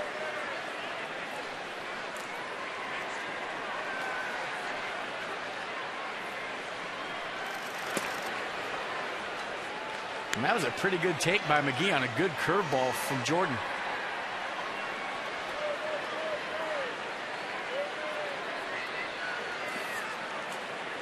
.105 pitches, 74 strikes in Cincinnati. He had 100 earlier this year against the Reds. Right here. McGee reaching, can't reach it. Strikeout number 6, 2 down here in the 6th. The Orioles will be in town tomorrow night. Edwin Jackson, Jake Arrieta at 7:05, 7:15 Saturday night. Ross Detweiler and Jason Hamill. Fox will have the game. And then on Sunday, Steven Strasburg and Wei Yin Chen, who is 4-0 with a 2.45 ERA before the Nats head off to Philadelphia. I'm pumped to do some games with Mike Bordick. Old shortstop, old second baseman in the booth. We're going to turn some 2s during the commercial break. There's a line drive foul. Bring my glove, bring a couple baseballs, work on some feeds. Should we get some white tape and lay out an infield in here? Yeah, you can come try to break it up. I'll drop down low. I'll let Jim Hunter do that. If you drill him, I get 9 innings. I'm dropping down low. You better get down, Jim. Rod Barajas with a base hit and a 2-run homer.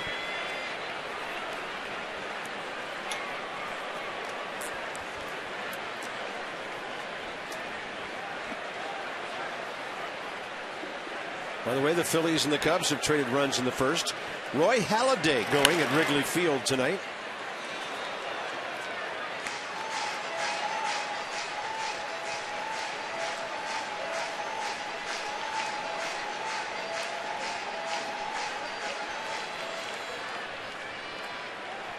.4-0 Pittsburgh out hitting the Nats. 6-zip.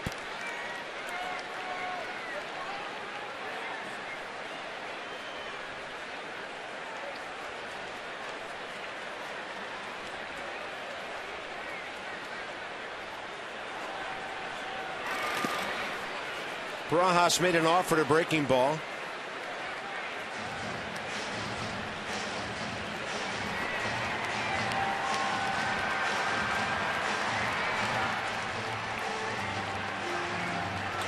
Josh Harrison on deck. He's got a single tonight. First time up. 1 for 2.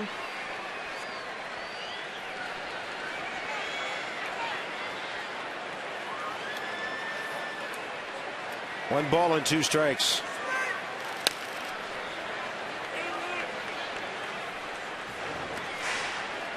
Braves, by the way, all over Miami now. 4-0. Freddie Freeman's hit his 7th homer of the year. They're in the top of the 5th inning at Atlanta. Brandon Beachy going for Atlanta tonight. Mets won their game this afternoon. Next pitch for Jordan will be a season high, 106.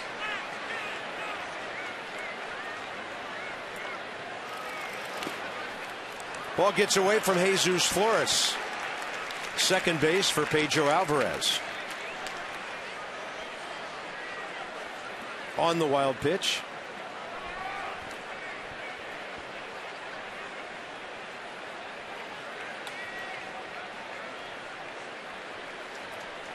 We've seen it before. We saw it with Steven Strasburg the other day. The 11 strikeout performance or the 13 strikeout performance.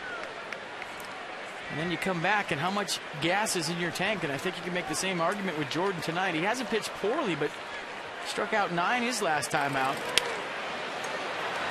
And you see the toll that takes on a pitcher. Barajas reaching for that one, and Keel has it. That's it for the 6th inning, and probably Jordan Zimmermann tonight. 4-0 Bucks.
Brought to you by AT&T, the nation's largest 4G network. AT&T, rethink possible.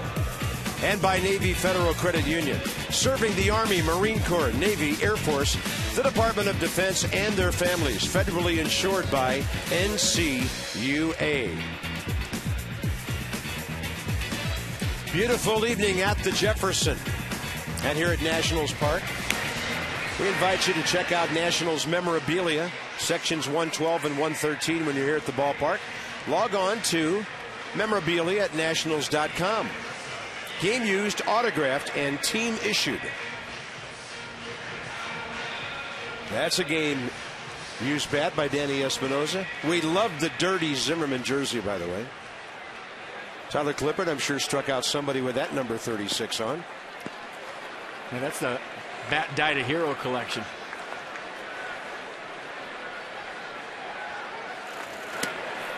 Little scoring change here.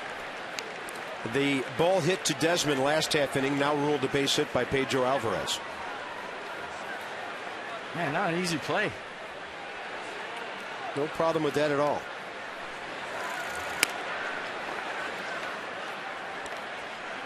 Steve Lombardozzi to bat for Jordan Zimmermann here in the 6th.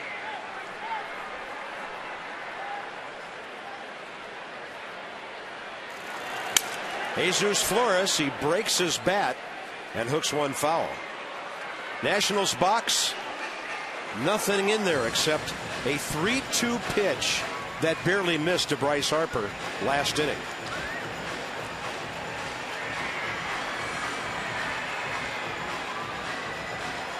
Well, if Jesus Flores doesn't get it done right here, and I wouldn't be so sure he's not going to, a secret weapon on deck with a Goon Squad t-shirt on that might get the job done.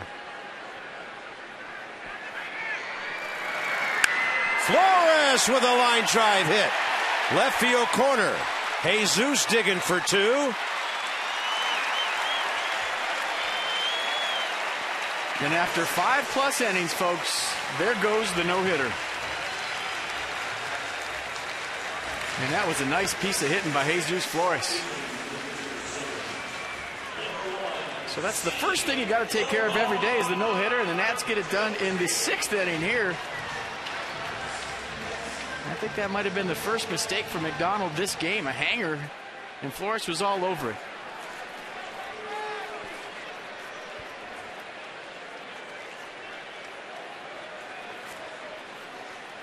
Lombardozzi does most of his damage when he's starting a ball game.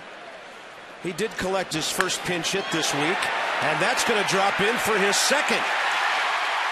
Bo Porter will stop the runner at third, and then there was a boot in the outfield, and the alert Lombardozzi goes to second base. I mean, every time this guy gets in the game, he makes something happen, whether he's starting, coming off the bench. That's 3 for his last 3 off the bench. And it depends on how they rule this, but they could all be doubles. Lombardozzi ready to hit. He always finds a way to get the barrel to the baseball.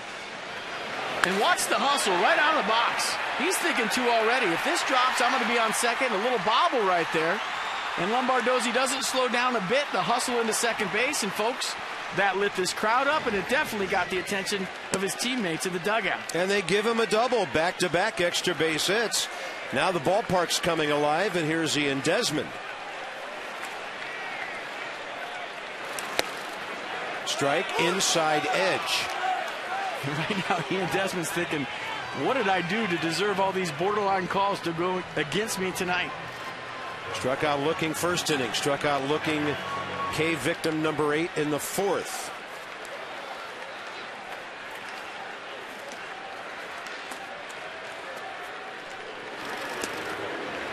I mean, Lombardozzi is the kind of player that makes you want to go down the elevator, run out on the field, and give him a high five right now. Every time he gets in the game, he makes something happen. I love watching that guy play.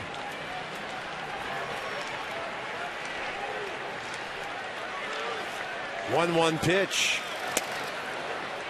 On the edge, outer half this time. And it seems to me maybe that Ian Desmond's a little in between tonight. What do I mean by that? Not sure whether it's going to be a fastball or curveball, maybe caught in between of both. Hits that ball hard to the left side. Alvarez handles it and guns him out. Really no chance with a catcher running at third base to have contact play on there. Now it's Roger Bernardina. The Nats have to really plate. Well, you got to have 1 run, and you really want both of them to get back in the game when you're down by 4. I mean, they pick up 2 here. They're in pretty good shape the rest of the way.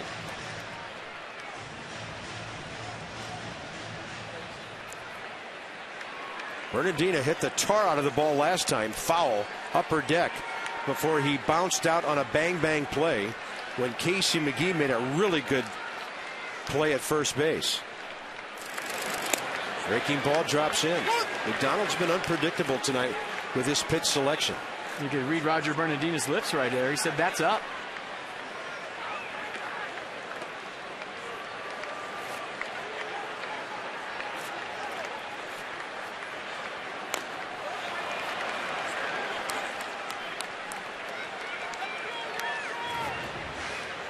Back-to-back doubles, but not a run scored. And you can't blame Bo Porter at all for holding Jesus Flores with nobody out on a bloop to left center. Bo didn't know Tabata was going to boot the ball. Now down by 4, you better be sure if you send a runner, especially with nobody out. Roger Bernardina has to shorten up right here and try to put the ball in play up the middle somewhere to get his ball club on the board. 2 outs. Strikeout number 11. And that strike 1 call on the breaking ball that Bernardina thought was high really turned around that at bat. It's up to Zimmerman. After seeing a couple of curveballs up in his eyes, maybe he's thinking this is another one. And by the time he decides it's a fastball, it's too late. Yeah. But I think that first pitch really influenced his decision to swing there. You know, if it's 1-1, you spit on that pitch. Ryan has struck out twice.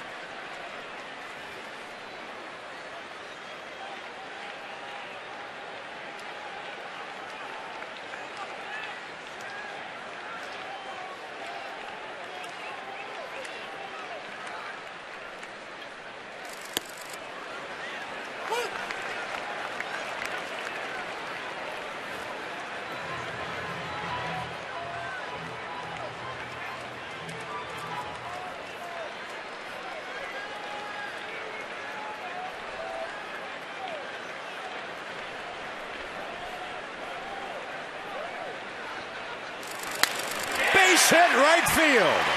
Flores scores. Here comes Lombardozzi. Zimmerman has cut the deficit in half, and he is safe at second base. And that's a bad play by Garrett Jones. That ball's got to go into second base all the way. Now the Nats can make it a one-run game with another two-out hit, and their hottest hitter coming to the plate. And Ryan Zimmerman, FP, gets that long-awaited RBI hit going the other way. Yeah, on a pitch away, and he stays on it. Stays through the baseball right there. Great job of getting a good jump by Lombardozzi at second base. But if you're Garrett Jones right here, why would you try to throw out Lombardozzi? You're up by 4 runs. Now it's 3 runs. Now it's 2 runs, and you airmail the cutoff man. It allows Ryan Zimmerman to get into second base. Good hustle by Zimmerman on the back end. Not satisfied with 2 RBIs.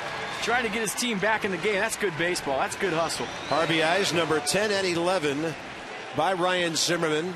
And now Ray Searage, the Pittsburgh pitching coach, will make a visit. So 3 hits in the inning, and suddenly a brand new ball game, especially if Adam LaRoche does something big here.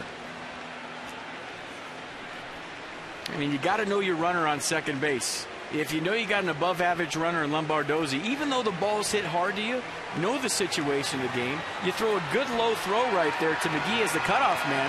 Now Zimmerman's got to put on the brakes at first just because the ball is low. Zimmerman read the trajectory of the throw. It was up high. That allowed him to keep rolling right there and get into scoring position and give his team a chance to make this a one-run game. It's heads-up baseball. Left-hander Tony Watson for the Pirates. Bullpen suddenly getting busy. Adam LaRoche robbed of a double, maybe a triple, by McCutchen last time up.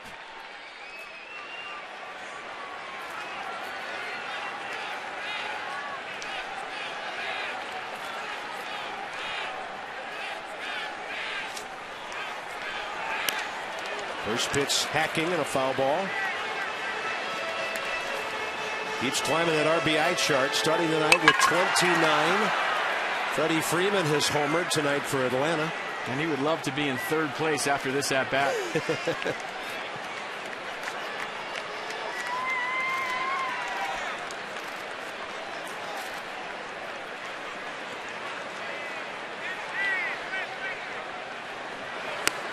Off-speed pitch outside, 1-1.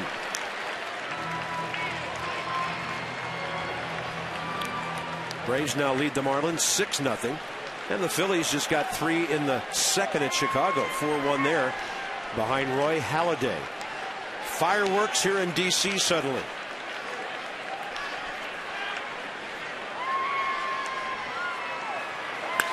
LaRoche goes the other way.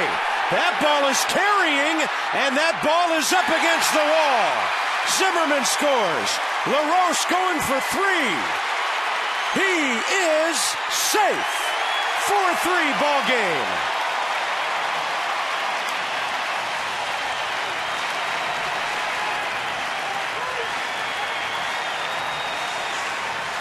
A guy that was a triple shy of the cycle last night gets his first triple of the year tonight. And all of a sudden the dugout's up, the crowd is into this, and it's a one-run game. And talk about a sweet swing, robbed of a double at least his last time up by Andrew McCutchen, going up against the wall in right center. There's no way Tabata's getting this one off the wall, and good hustle by Adam LaRoche, reading the ball off the wall, going all the way to third base with a stand-up triple. Game on. And look who's been knocked out of the game after 5 2/3 innings. Hard to believe that James McDonald wouldn't pitch as far into the game as Jordan Zimmerman did tonight.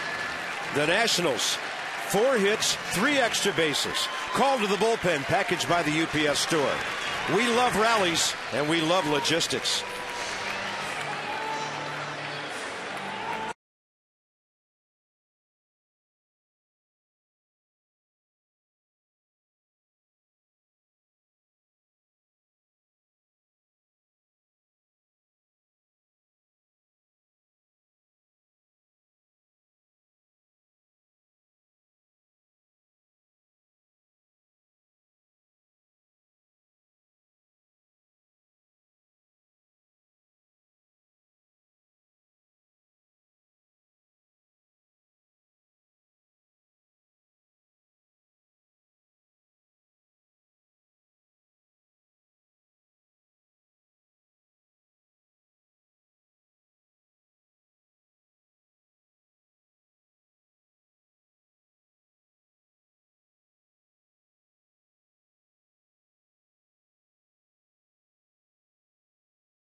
W.B. Mason. Who but W.B. Mason? Adam LaRoche, 10th career triple in 9 years. He's at third base, tying run with 2 outs. It'll be a lefty-lefty matchup between the Pirates' only left-handed reliever, Tony Watson, and Bryce Harper. 18th appearance, just 8 hits and 13 2/3 for this lefty. 10 strikeouts, 4 walks. Opponent's only hitting $170.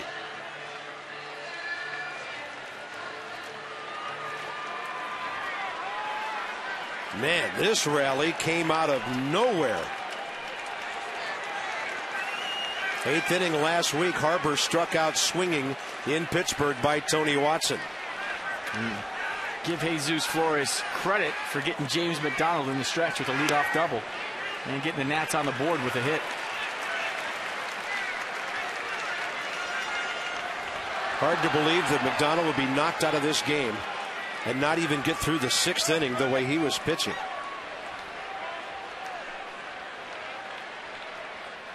But what do we always say, Carp?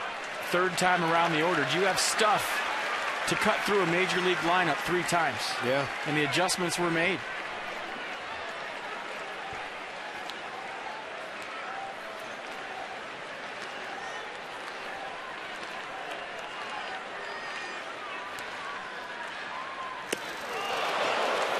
Got a pitch, 2-0 fastball challenge, swing and a miss.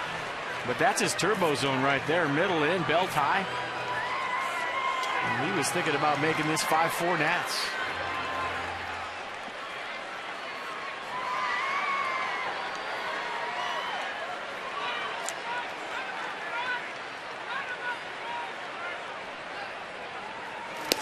Good eye, ball 3. Just spitting on that breaking ball out there. Actually a heater that has some cut to it. And it'll be Espinosa next if the inning continues, and Danny, of course, can swing around to the right side. If this is a fastball for a strike, his uniform might come off if he swings so hard. Watch this. He's going to let it fly. 94. He was late for it.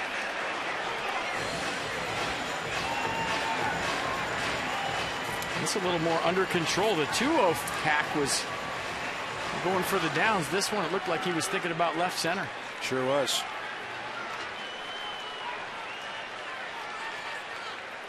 Three-two pitch. Fights one off. Not a whole lot of lefties around who come in and throw 94 out of the bullpen. Or they're going to challenge Bryce Harper when behind in the count. Usually we've seen sliders, curveballs, anything but a fastball from a lefty to Bryce. 4-3 ball game.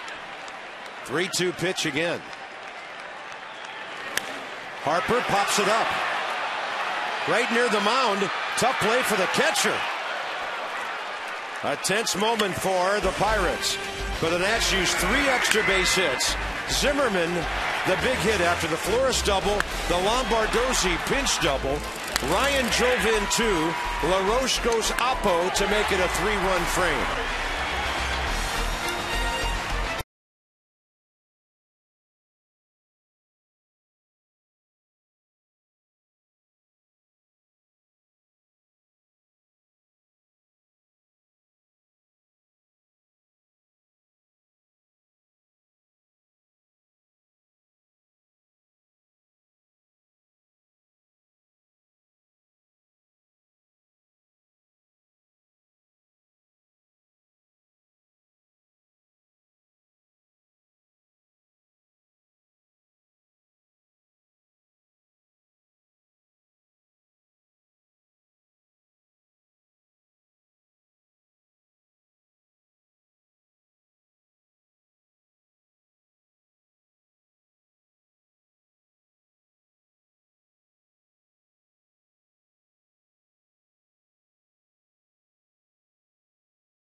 No home runs in that inning, but 3 extra base hits for the Nats. Get them right back into the game. Get them into the Pittsburgh bullpen, and now all the momentum is on the home side. Yeah, and this crowd tonight, a great crowd, has been waiting to cheer for something all night long. So McDonald was great. He had the no-hitter going, but give Jesus Flores for cracking the ice, getting the first hit, and Lombardozzi coming off the bench with the clutch double, and then Ryan Zimmerman with a big 2-out hit after it looked like McDonald might squirm out of that inning, but the big 2-out knock, and then how clutch has Adam LaRoche been all season long? It's just like when he walks up, you know something good's going to happen. And this time, not to the pull side. He went opposite field with the biggest hit of the game. So your big boppers go opposite field for 3 RBIs. There's no telling what that swing could do to get Ryan Zimmerman going. And we've been watching how teams have been working Ryan. It's been away, away, away. So that's a big swing.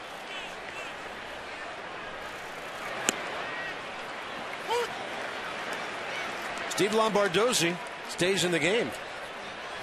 Evidently, Davey Johnson would like to see him take a couple of more hacks tonight.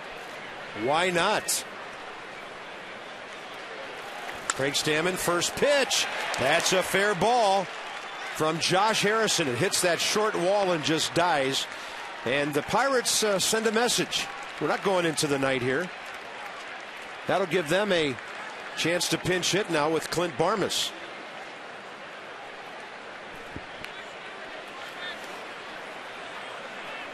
Craig Stammen simply has been brilliant this year.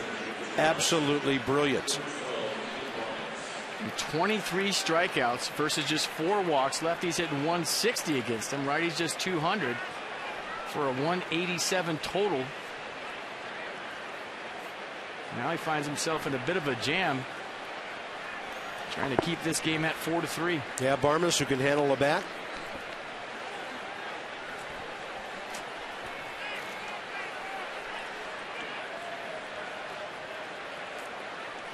In there to bunt. Deadens it perfectly down to Zimmerman. And look at LaRoche hit the deck as the sidearm throw goes right over the top of him to Espinoza. And sometimes if you dive, it's not low enough where Ryan Zimmerman throws it from. And even though he had time to set his feet, he's far more comfortable throwing on the run. Watch LaRoche right here.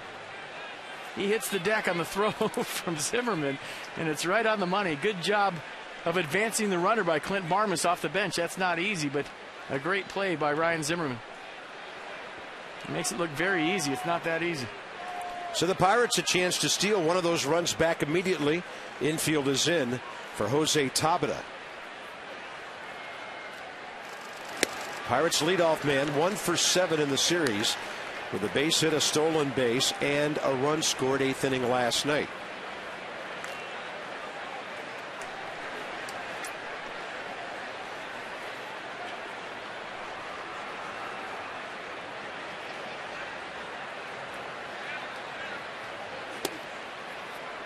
It's 2-0. Stammen's got to go to his strikeout stuff. Davey Johnson trying to stop the bleeding right here as the infield in. Can't afford to give up any more runs. And with Josh Harrison at third base, if you're a Nats infielder right now, he's probably going on contact. You're going to have to field it cleanly, get rid of it, and make a good throw to Jesus Flores. He's going. You would think he would with a 1-run lead. 2-0 pitch. Foul tip and a strike. Probably not where Craig Stammen wanted that slider, but he got away with one. He'll take it.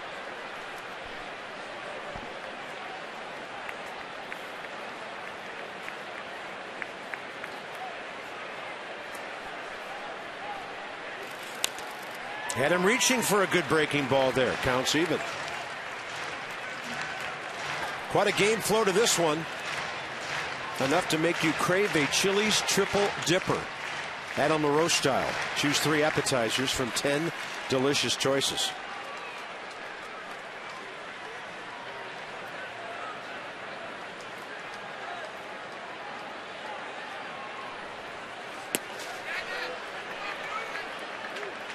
They're going to check and see if he went. Vanover says no. Let's check it out. You make the call. What do you think? No shot.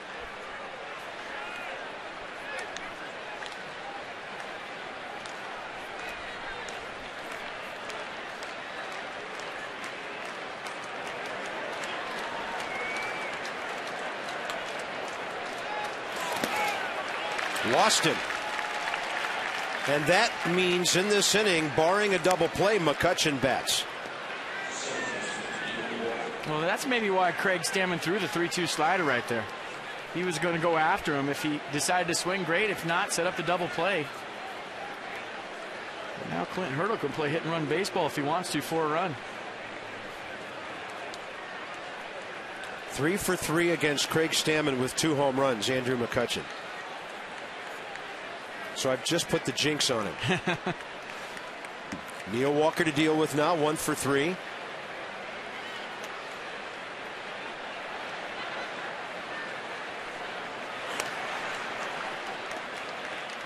A pretty good two-seam fastball right there by Stammen. Neil Walker hit that like it was a changeup. That's how much movement it had away.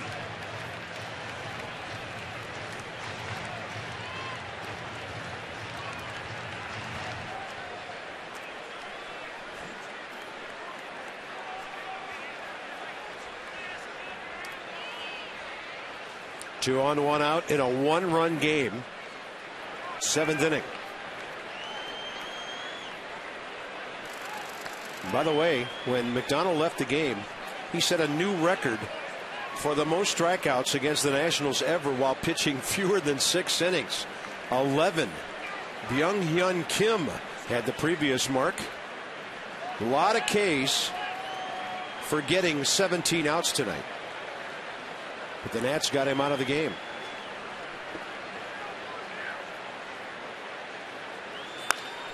Bouncing ball left side. No chance to turn 2 here, it would appear. Easily safe at first, and the Pirates pick up a run. Craig got the ground ball. A pretty good effort by Danny Espinosa to hang tough right there and make it closer than you thought it was going to be. Neil Walker smelling an RBI, hustling down the line, but Espinosa in traffic right there did a nice job to make that even close. You can tell by the speed of the ball it wasn't going to be a double play, but a lot of guys will just take the force out at second, not hang tough and try to turn it. And gave it a good go.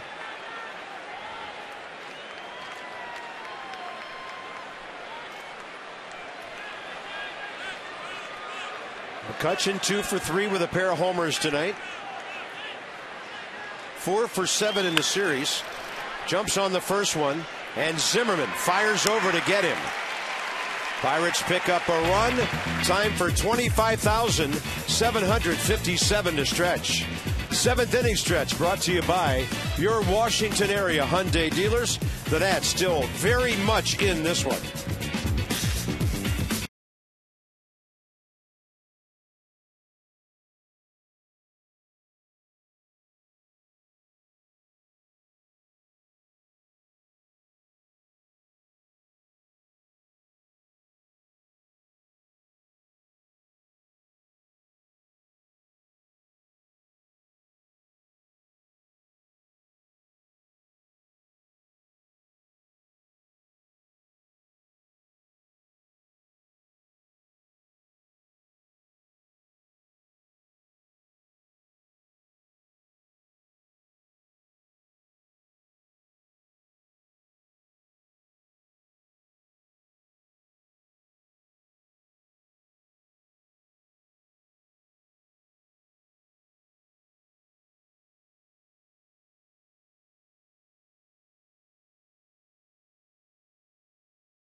.com or visit your local Dodge dealer today.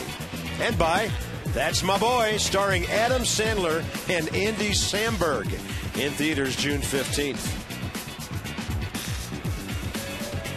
Enjoy a new way to watch TV with Cox TV Connect on your iPad. It's our Cox game summary. Where do you start?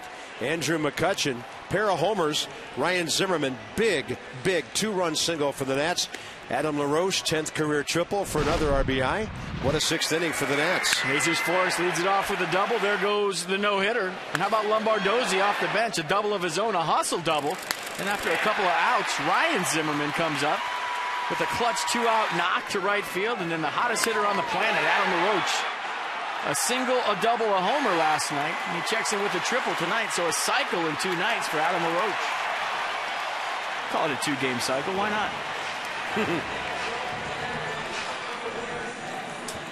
Clint Barma stays into play short. So he's batting ninth. And Juan Cruz gets the call for the Pirates here. 16th game. Look at that ERA. He has helped them close 3 games with 3 saves and 14 innings, 13 hits. He just doesn't give up any runs. He's had some base runners, 6 walks, but 11 strikeouts. Opponents hitting .260. Danny Espinosa leads off bottom 7 for the Nationals.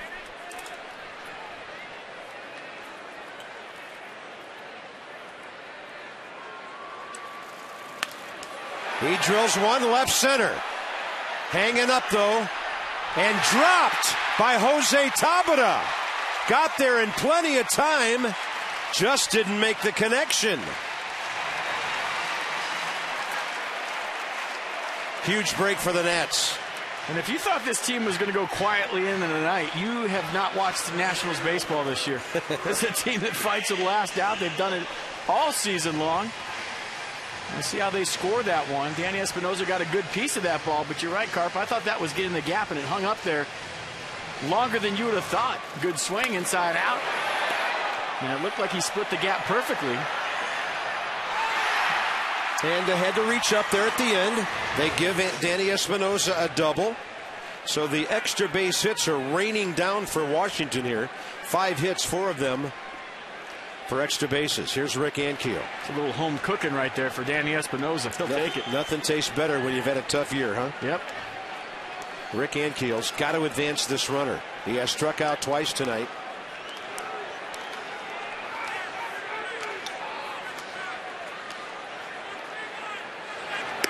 Side door breaking ball. It makes it back in time for a strike. And Cruz a 4-pitch guy. Fastball, slider, cutter, change. And that was the frisbee right there. He'll throw that almost 20% of the time. He likes the cutter too.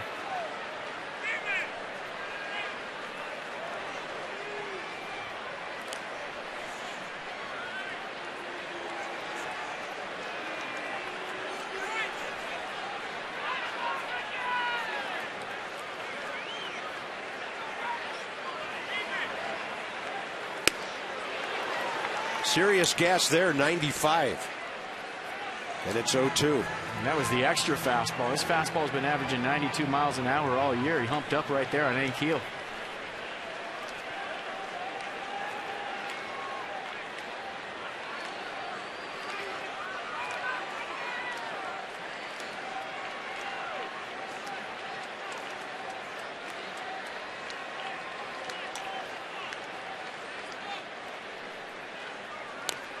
He goes breaking ball, and Rick Ankiel gets a piece of it.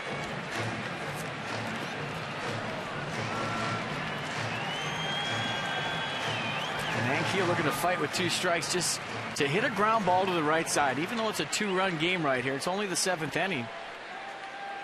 And Nats would love to get that run right back that the Pirates just scored in the top of the 7th.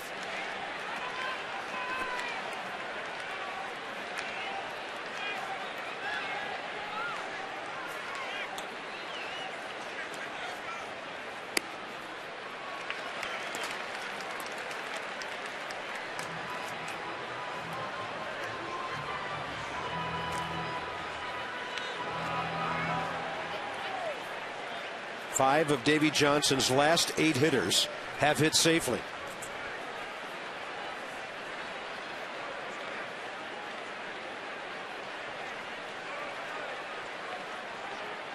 Cruz taking forever here. Good teams take advantage of breaks. Alvarez due to lead off the 8th for the Pirates. Sean Burnett warming. In fact, 2 lefties to lead it off, Alvarez and Jones. Ankiel takes it low, ball 2. Hard guy to walk. Rick has walked 6 times this year, struck out 28 times in 88 at bats.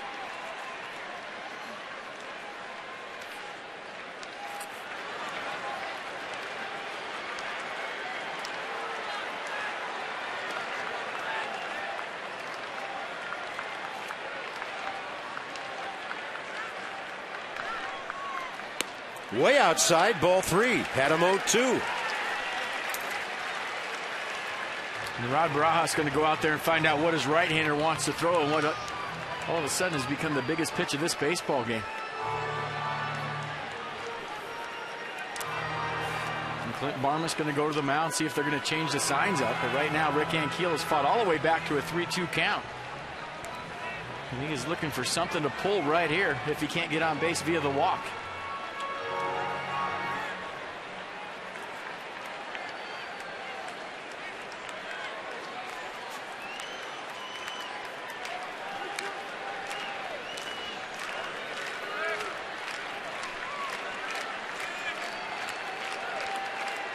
Three-two pitch, nobody out. Batter represents the tying run. And the fact that Ankiel's been able to foul off a couple of off-speed pitches has really extended this at bat. And they got a changeup right there, 84 miles an hour, probably ball 4, but like you said, he's hard to walk.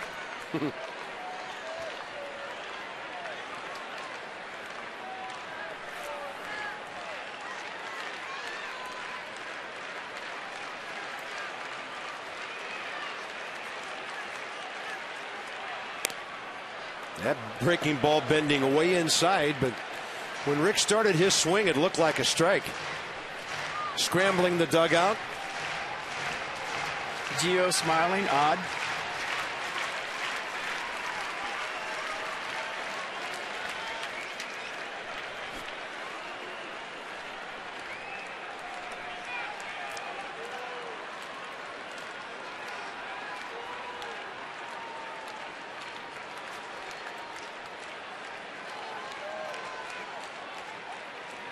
Inside, Rick Ankiel draws a huge walk, bringing up Jesus Flores here in the 7th.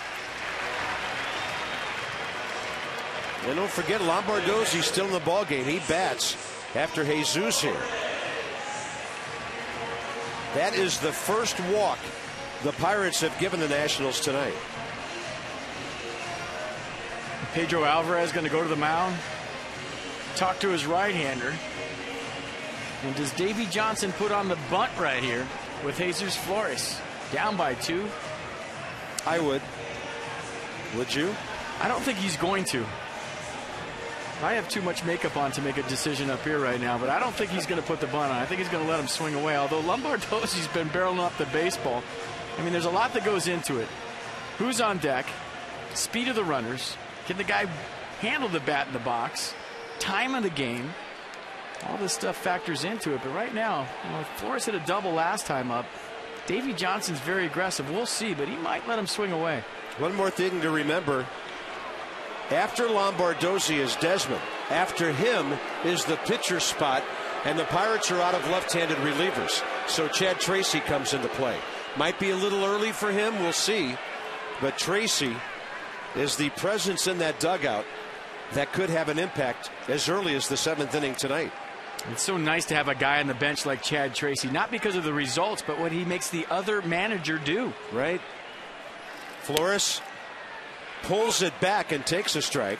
He wanted to bunt the ball toward third base, and he didn't like the looks of that outside pitch. Yeah, good point right there. It's tough to bunt an outside pitch to third base. McGee was all in his face, charging hard from first. So if you bunt that ball, it's probably going to go to first base.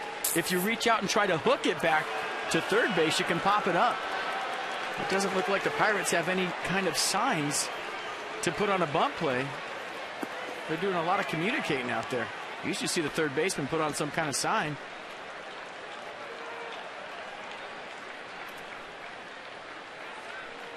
Squaring again, fighting it off. That's a brilliant bunt.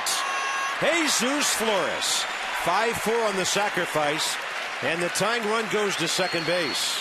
That's good baseball right there. And we've seen a lot of times this season where Davey's allowed his guys to hit in just such a situation. But you like the move right there. Well, that replay shows he had that bat out there in catch position way early. Knee to ground, too. If it's low, just go down with your legs, not your bat. You keep the barrel on top of the baseball. You get the ball on the ground. And because of the speed of the runners, Espinoza and Ankiel, it didn't have to be perfect, but it got the job done. Nice job, Jesus Flores. Jesus Flores, first sacrifice bunt of the year. And now it's Lombardozzi, who doubled last time up. Infield is in only at third. Blocked by Rod Barajas. Backhand save by Rod Barajas right here. You can't get over and get your body in front of that. That's such a pull across slider. The only thing you could do is use your glove and hope you get it, and he did. I'll tell you what, there's been more conferences this inning between Juan Cruz and Pedro Alvarez and Rod Barajas and Clint Barmas and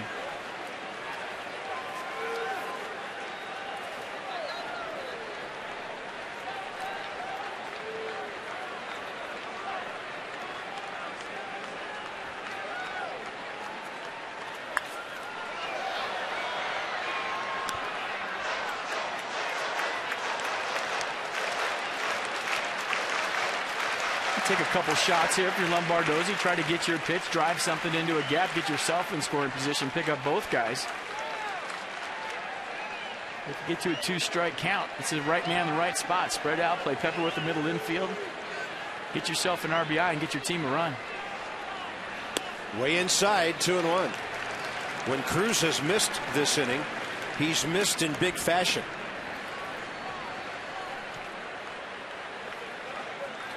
Now the Pirates with another reliever warming up, Jason Grilli.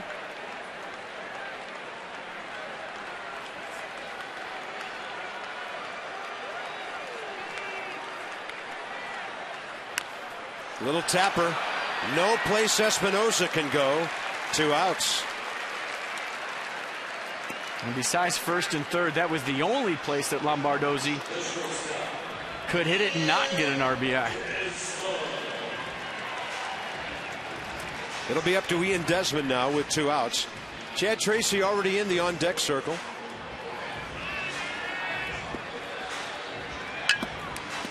Ian Desmond 0 for 3 tonight, his 6-game hitting streak on the line here. Struck out twice and grounded out against James McDonald.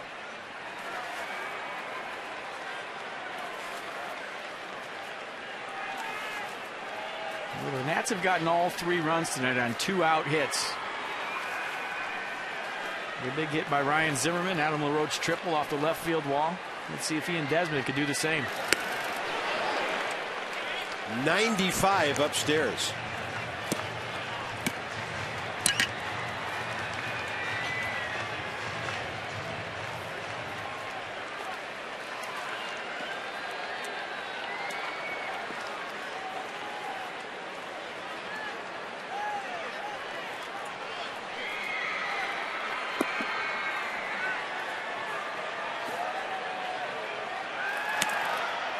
That was like a cross-up right there. Now Bra is going to go out and talk to Cruz for about the 15th time this inning. For some reason, they can't get on the same page, and all of a sudden we have another conference.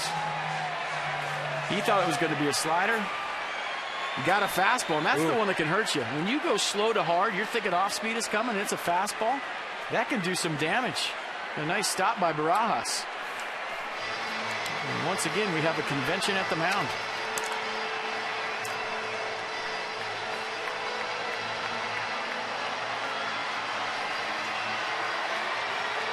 Looks like a lot of voices are contributing to this, and looked to me like the pitcher and the catcher were a little bit at odds there.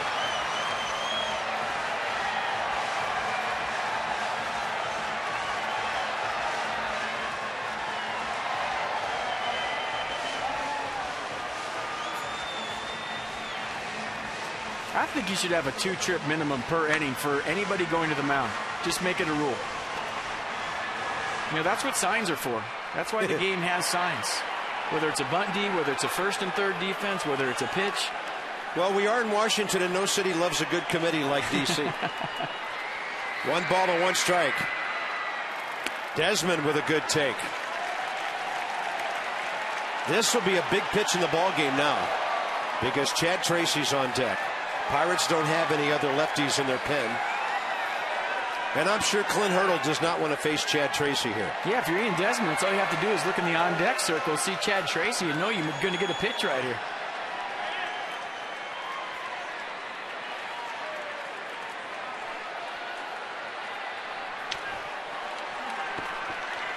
This is taken deliberate to a whole new level.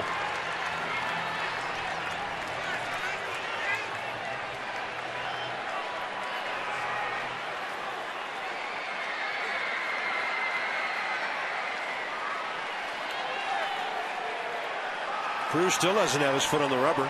He just stepped off for the third time, and we might have ourselves another conference. What is going on? I mean, this is unbelievable. If I'm Alan Porter right now, I'm the home plate umpire. I got to take charge of this baseball game and say, let's go.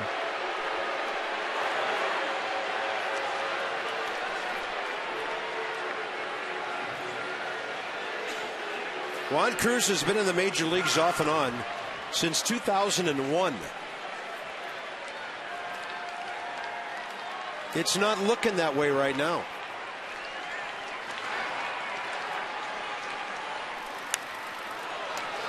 After all, that throws a pretty good pitch right to the end of Desmond's bat, and the count's even 2-2.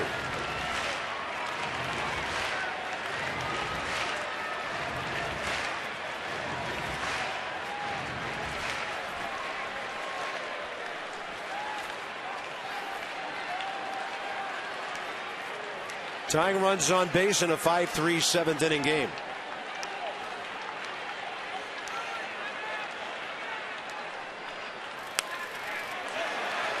Tell you, between Ankiel and Desmond, spoiling some pretty tough pitches here to extended bats in this inning.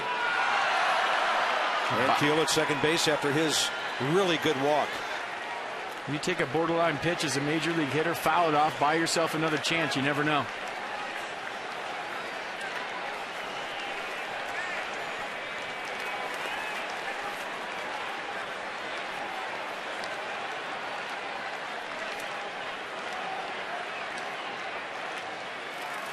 Big breaking ball to strike out Ian Desmond.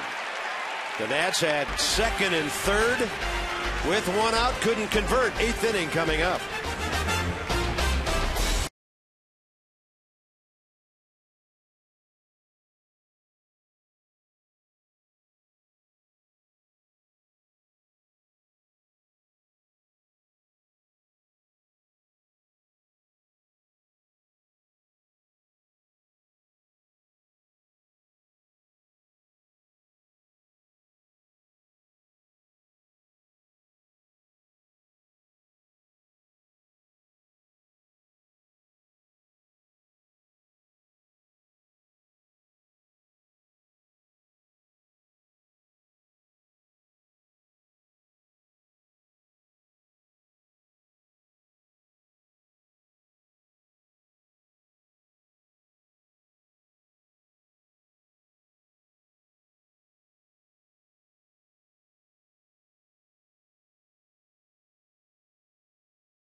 Left to be played here tonight.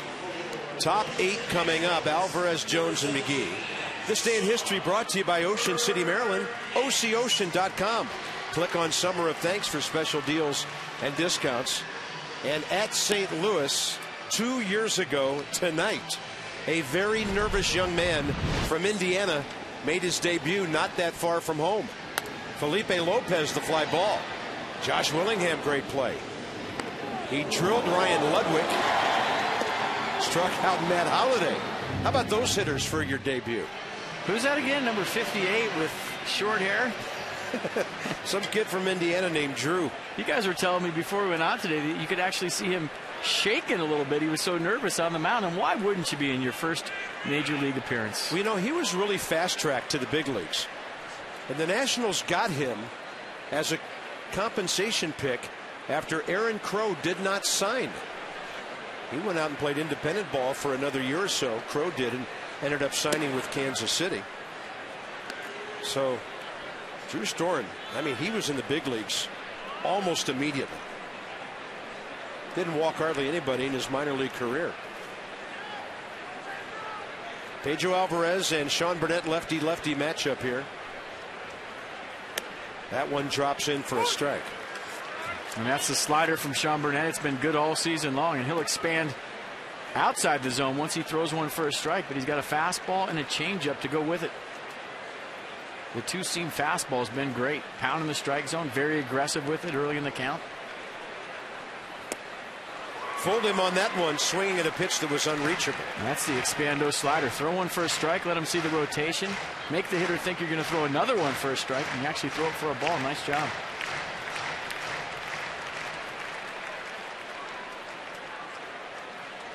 Alvarez 1 for 3 tonight with that ground ball. Last time that was ruled a hit. No contact that time. Sean Burnett gets the K. 3 pretty good sliders in a row from Sean Burnett. 1 for a strike and 2 that look like strikes that just broke hard out of the zone.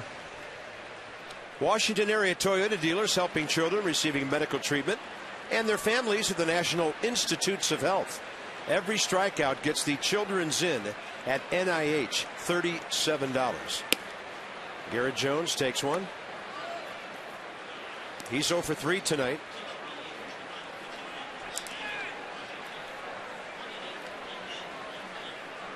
Jason Grilli set up for the 8th.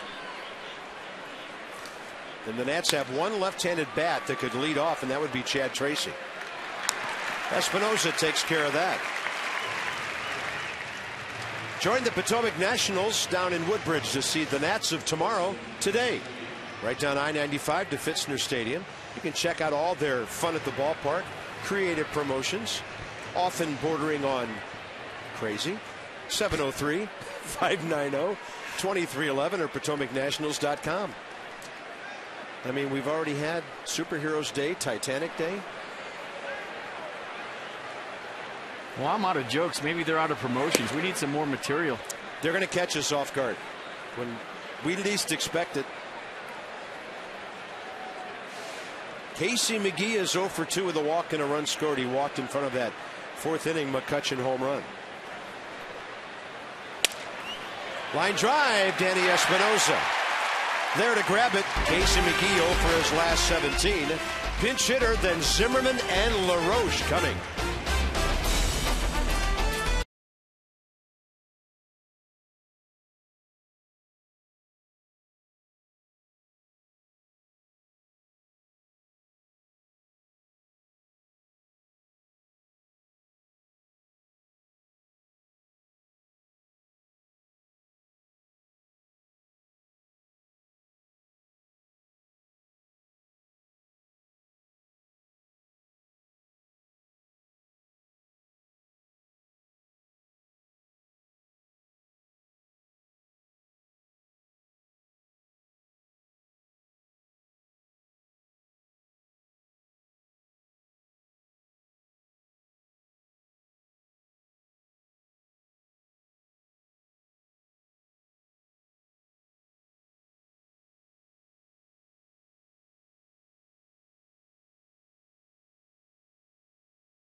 Hit the Nats 8-5.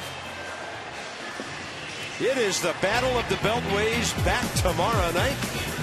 The Oriole Bird and Screech will be going mano-a-mano. Jake Arrieta for the Orioles, Edwin Jackson for the Nats. Always a lot of fun to have two mascots, houses divided, neighborhoods divided, and sometimes friendly friend feuds. We'll get you going, Johnny and Ray. Nats Extra tomorrow night. And then Mike Bordick and Jim Hunter will join us for the telecast. Jose Tabata goes over to play right field. That's because Nate McLouth is in left. As the Pirates and Clint Hurdle shore up their defense. The call to the bullpen brought to you by Chevrolet and their award-winning cars, trucks, and crossovers. Chad Tracy for the pitcher in the number 2 spot. Davey Johnson loves having him bat with men on base. He'll take on veteran Jason Grilli, 36 years of age, second year with the Pirates. 28 games in relief last year. Yeah, just a 2-pitch guy, fastball, slider. Good opposing numbers for him, though. He delivers that fastball evidently high.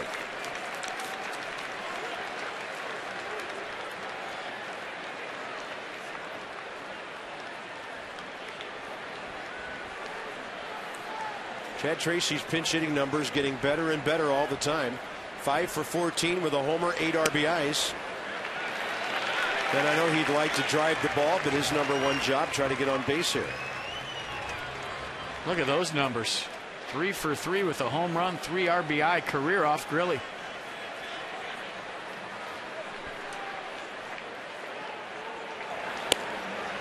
And the 3-0 pitch is in there.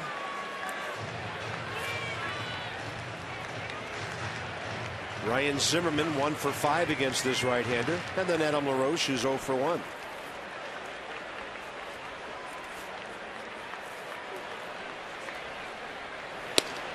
Tracy takes the walk.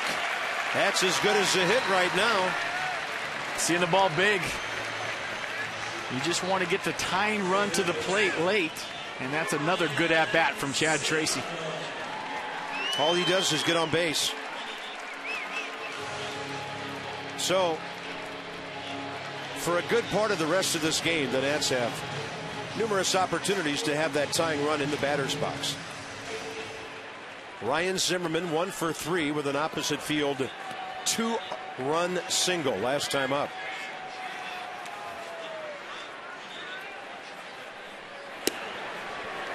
You know, I hit in front of Barry Bonds a couple of times in my career. In this sort of situation, I would tell myself, just swing for the fences. Because you don't want to hit a ground ball. And if you strike out, you get the big guy to the plate. And right now, Ryan Zimmerman had a great at-bat last time. But the last thing he wants to do right now is hit a ground ball with a hot-hitting Adam LaRoche on deck. And you see the swing right there. He's thinking the same thing. I'm going to tie this game up.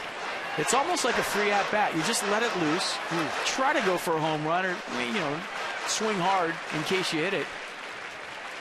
But the last thing you want to do is protect with 2 strikes and just put the ball in play. You're thinking drive the baseball the whole at-bat, regardless of the count.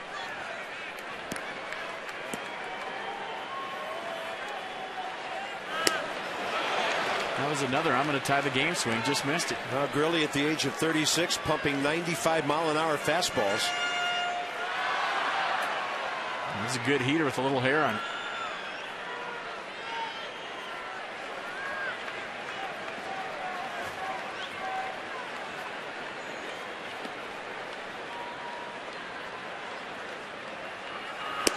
That's going to be a called 3rd strike. And Ryan Zimmerman's down on strikes for the 3rd time tonight. He was thinking slider right there from Grilli. Threw a 95-mile-an-hour fastball by Ryan Zimmerman. And right here you're thinking he's going to go to his kill pitch, the slider, and he throws a fastball right down the middle.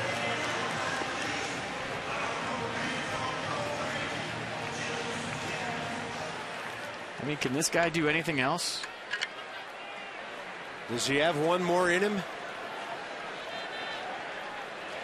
Why not? He's killed the ball twice tonight.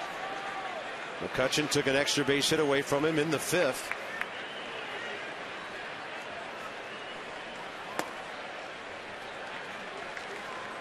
And this is where you have such a huge advantage as a hitter that's hot, because they know you're hot.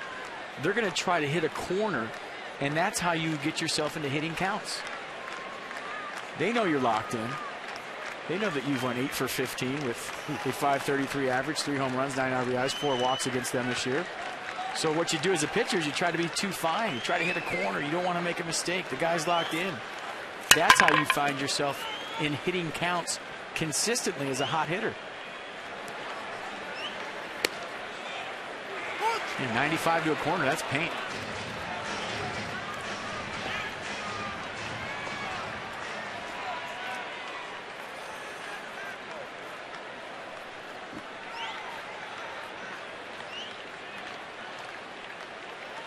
One ball, one strike to LaRoche. 30 RBIs on the year. Couldn't stop his swing, strike 2. I don't think that one even took the appeal. Home plate umpire Alan Porter rang him up.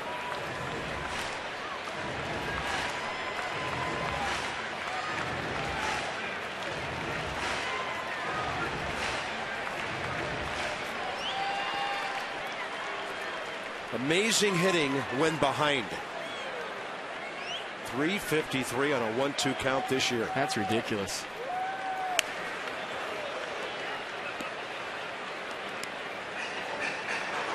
I would like to see somebody that has a higher average in that count.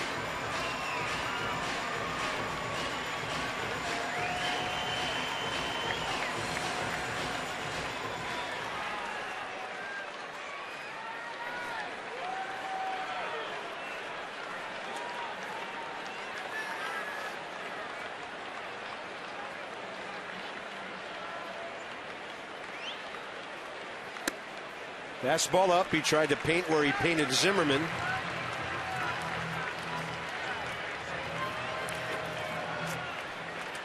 Strong, powerful left-handed bat on deck. Sometimes the save is in the 8th inning, not the 9th.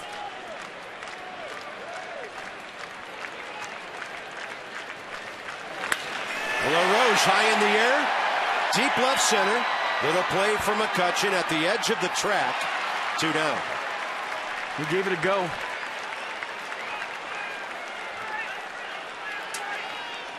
And pretty good hack in a 2-strike count. You see the late movement from Grilli. And LaRoche knew as soon as he hit it that it was just off the end of his bat. And that 2-seam fastball by Grilli and the late movement on it got it right off the sweet spot out of the end. And that was the difference. Bryce Harper.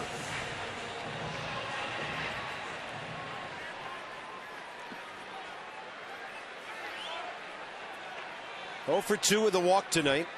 He was the first base runner the Nats had with 1 out in the 5th inning.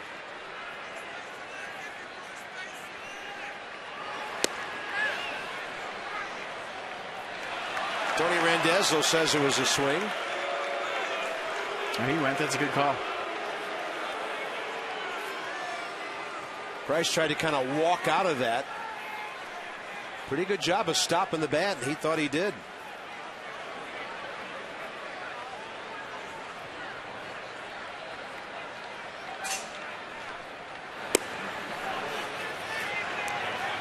So LaRoche sees all fastballs, and so far Bryce Harper has seen all sliders.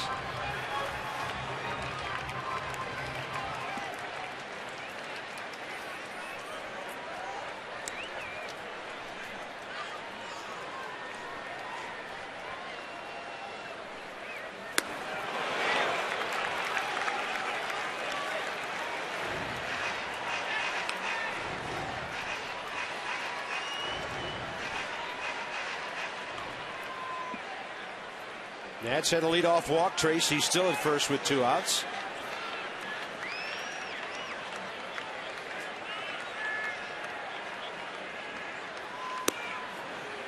That's a pretty good take right there. I don't know how you lay off that pitch. Top of the strike zone, 95 miles an hour. We've seen Bryce get on top of that pitch before, but just a hair too high. Willie Grilli thought he was heading for the dugout. He wanted it. It was up. Harper pops it up. Short right center. McCutchen will get there. And the Nats will strand their 5th runner of the game. Into the 9th inning now. Pirates on top by 2.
McCutchen tonight, and just like we promised earlier in the game, it's Miller time, brought to you by Miller Lite. Well, let's check out the night that Andrew McCutchen is having, because folks, might be one of the better nights you'll see all season long. A little opposite field job, his first time up on a fastball away.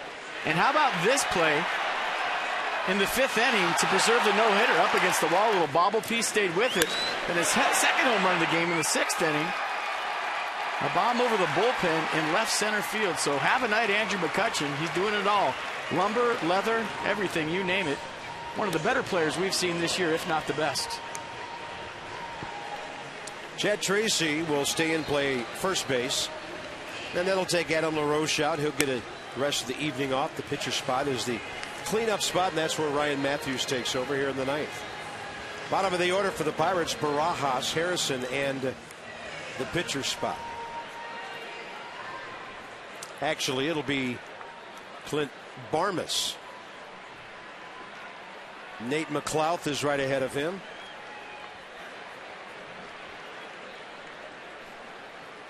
And their closer, Joel Hammerhand. Blew one save, got another against the Nats and his former ball club last week in Pittsburgh. That's the only save opportunity he's blown this year. He's 7 for 8. Little flare. Falls in fair for Rod Barajas, who's 3 for 4 tonight. I'll tell you what, I have a message for Andrew McCutchen and Rod Barajas. Enjoy hitting against everybody else for the rest of the season. Get on the bus. This copyrighted telecast presented by authority of the Washington Nationals and may not be reproduced or retransmitted in any form, and the accounts and descriptions of this game may not be disseminated without the expressed written consent of the Washington Nationals.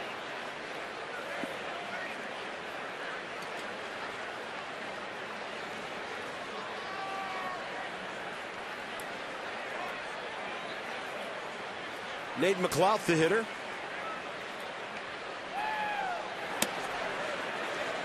Hitting just 170, 8 for 47. Kind of a mystery what happened to this guy's batting average starting about 2 years ago.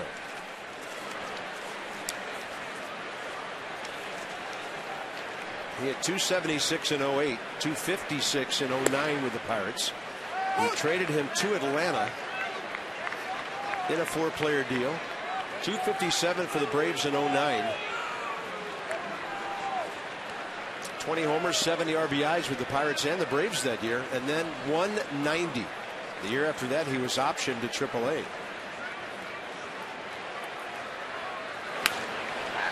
He gets popped up there. Zimmerman will yield to Desmond. He has it for the first out.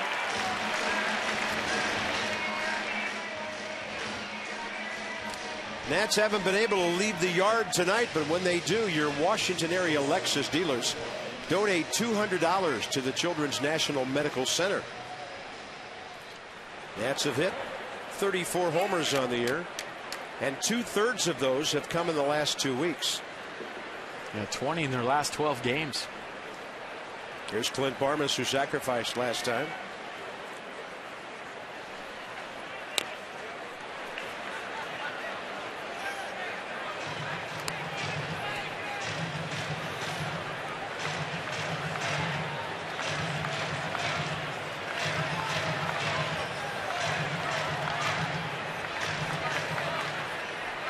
Ryan Matthews getting that ERA down now after some early hiccups in the season, down to 2.12 coming in.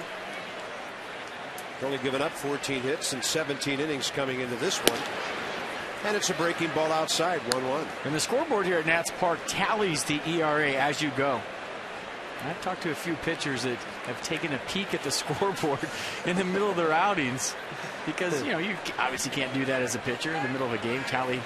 Although I played with a couple guys that I thought might have had a calculator in their back pocket because they knew their ERA every single pitch. But here at Nats Park, you can turn around, look at the scoreboard, and see that it went from 212 to 208 after an out. I know you were digging that scoreboard in Cincinnati that had the guy's new batting average up there as soon as they made it to first base or they made an out. There it is. That way, guys. Yeah, and I like that. I like that you can keep the average as you go. Oh, great swing. by Clint Barmas. He's always been able to handle the bat. Sacrifice last time. Now the Pirates are looking for a 3-run pad or more here in the 9th inning. So whenever Ryan Matthews has a runner on first base, his pitch is the two-seam fastball. He's looking for a double play. And I think a lot of times against right-handers, he does them a favor by throwing that slider out over the plate. And that 95-96 is born into a right-hander. There's not a whole lot you can do with it except for hit a ground ball if you're lucky. That slider going away from him gives him a little chance to get extension, just like Barmas did right there. Yeah, and with the first baseman holding a runner, 80 to 85 feet of room over there for that base hit. Here's Tabata. Hope for 3 with a walk. That ball's out in front of home plate. Force at third. Throw to first.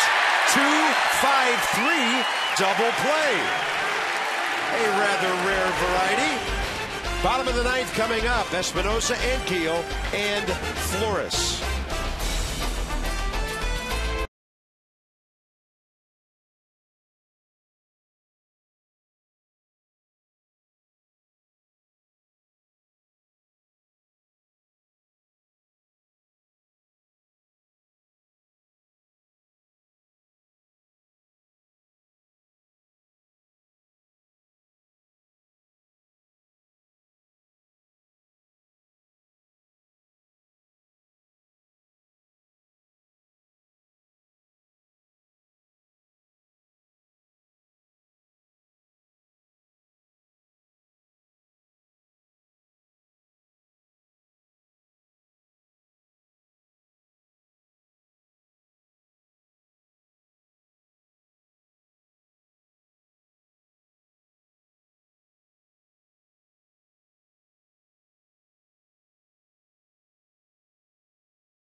Here as the Pittsburgh Pirates and Nationals wrap up this little quick 2-game series. Nats got some work to do, Ray. 5-3 as we go to the bottom of the 9th. Done it before, and they've done it against this closer before. And, you know, just one of those games tonight where Zim left some balls right in the middle of the plate. You know, and again, McCutchen is a guy that we couldn't get out. Yep, couple of home runs from McCutchen. Barajas also goes deep, but it is not over yet. We have complete faith and confidence in Bob at FP up in the booth, and we will see you afterwards for Nats Extra postgame. All right, Johnny, it's just a shame we don't have a bat in our hands. Joe Hanrahan, the former Nat. Might be a good thing we don't have bats in our hands. Yep, 7 saves this year. The Nats did get him for a blown save last week before then blowing a save of their own in the bottom of the 9th in Pittsburgh. And Hanrahan will face Espinosa, Ankiel, and Flores. 2 lefties and a righty to get things going. Not a whole lot fancy or mysterious about Joel. Fastball slider most of his career. 5 saves for the Nationals in 09 before they traded him with lasting millage for Nyjer Morgan and Sean Burnett. That was on June 30th that year. And Bob, you saw him here as a Nat versus him as a Pirate. What's been the difference? Well, he would get behind in the count here and then hang a slider or throw a fastball down the middle. It was all about not getting ahead. And as a Pirate, and he made the All-Star team, he's been able to get ahead of hitters because his repertoire pretty much the same as it was here. That's the first pitch fastball he's always needed. Maybe just maturing and realizing that he doesn't have to be so perfect. Those last 3 outs, man, they're the toughest ones to get. Danny Espinosa 1 for 3 with a double. Up the middle, that's where they've got him played. Barmas backing up a little bit for that, and he spins and makes a good play. Boy, as soon as Barmas gave with that ball, he got an in-between hop. That's a nice play. I thought for sure that one had a chance to come up and bite him, but he gave with it. Little inside move, perfect throw, and with the speed of Espinosa, you knew it was going to be close. That was anything but a routine play for Barmas. You see him give right there in the in-between hop. Just caught it at the tip of his web. Good throw right on the money. Nice play. Rick Ankiel 1 for 5 against Hanrahan career. Rick 0 for 2 with a walk tonight.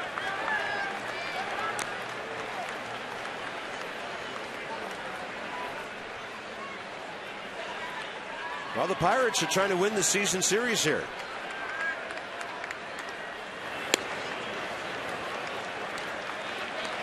Nats should have won 2 out of 3 over there, but they staged that big comeback with the Barajas homer on Tuesday night, won that series 2 out of 3.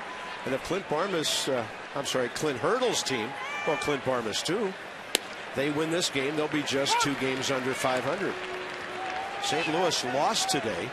They'd only be 4 games out in the Central. That's a much different sort of division than the East is. That's a whistling fastball that just misses. And for the Nats, walk is every bit as good as a hit right here. I think you have to go automatic take right here and fill it up. I mean, there's your chance right there in Jesus Flores. He's got some pop. Fill the count up. You're going to get the same pitch 3-2 as you get 3-1. You're trying to get on base any way you can right here to get Jesus Flores to the plate, representing the tie and run. Hanrahan, 7 of 8 save opportunities converted. Got the Marlins in order Monday night before the Pirates came here. And there's a walk. How about Rick Ankiel walking twice in a ball game? That's a good at-bat, a good take on a close pitch. Let's check it out one more time. This didn't miss by much. Down in the zone. Barajas' glove kind of went with the pitch and took it out of the strike zone. He got the call. It's a good at-bat, getting the tie and run to the plate. Jesus Flores, who has caught Joel Hanrahan, has never faced him. Flores, another good night with a double, a run scored, and a sacrifice bunt.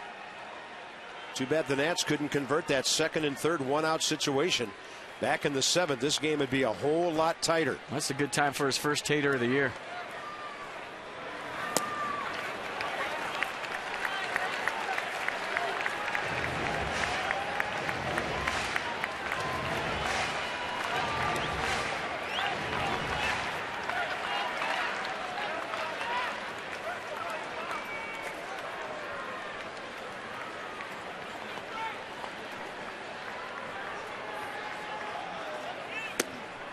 That's in the zone.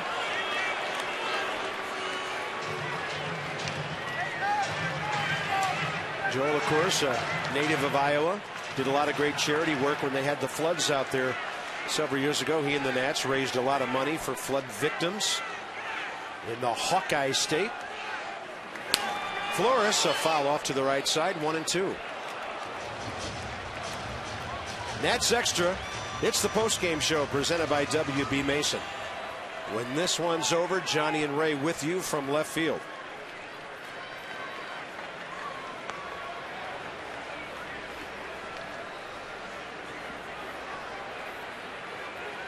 One on, one out, bottom 9. That's down by 2.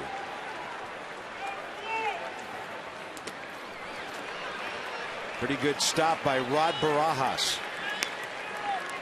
It keeps a double play in order. Could be a big play.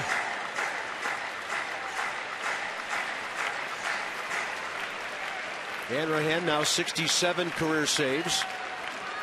Got his first 14 as a National. Lombardozzi is next.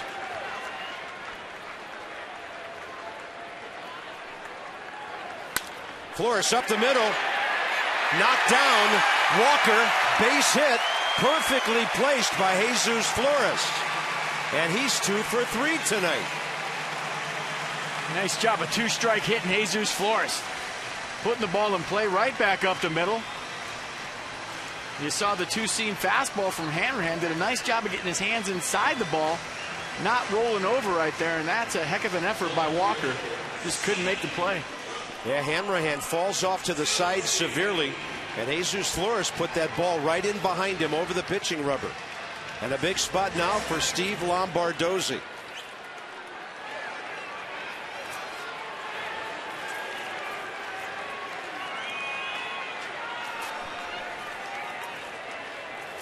And Rod Barajas coming out in front of the plate putting a sign on, and that sign is that if both guys go, he's going to throw to second. Catcher running that way, huh? Yeah, the only run that matters right here is Jesus Flores. So for some reason, if Ankiel gets a jump on second base, they would throw to second base to try to get the trail runner, even with a lefty up. And Lombardozzi gets ahead in the count. This is the whole thing about Hanrahan. That first pitch to every batter is crucial.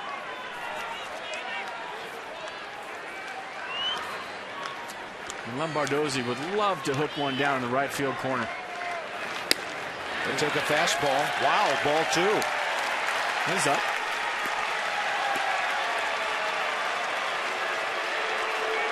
Here comes Ray Searage, Pirates pitching coach. Ray's going to have to take an ice bath after this game. He's been out to the mound about 10 times tonight.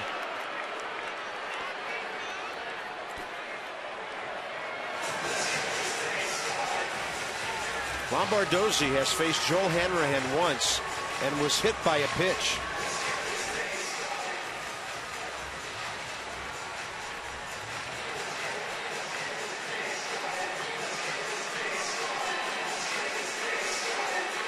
All of a sudden, this game's gotten very interesting in the bottom of the 9th.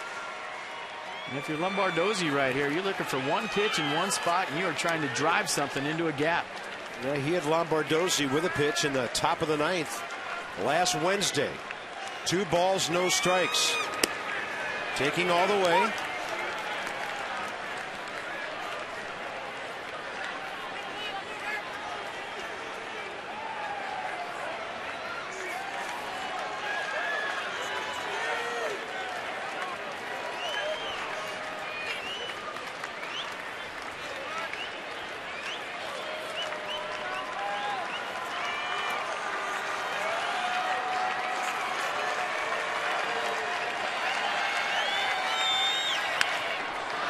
Pops it up left side, maybe playable, and just getting over there is Alvarez for the second out. That's a third baseman who's made 8 errors this year, and he grabbed it at the rail. And he took his eyes off the ball very late right here and threw his glove up in self-defense at the very end. Watch him look at the rail, look back up, and the ball was on top of him. And he just threw the glove up at the last second to make that play. His second or third look to find out where the fence was, took his eyes off the baseball, and the ball was coming down right on top of his head. Yeah. He threw the glove up at the last second, almost in self-defense, and the ball went in there. Looked like the ball caught him. And here's Desmond, 0 for 4, 3 strikeouts.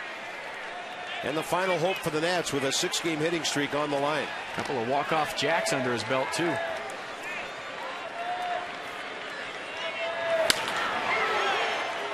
Ian Desmond against Joel Hanrahan, 3 for 4 with 2 doubles.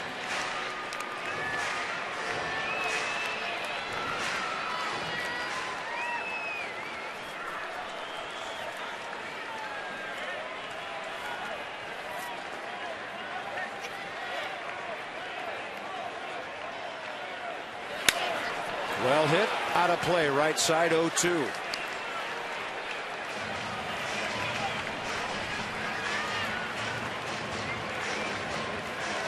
Outside Rod Barajas and Joel Hanrahan going to call the pitch right now. So if you're talking through your mask, through your glove, what are the chances you can hear what he's saying? I'm pretty sure the CIA has been stymied on that one. That took a long time to say slider away on 0-2. And that might be the pitch.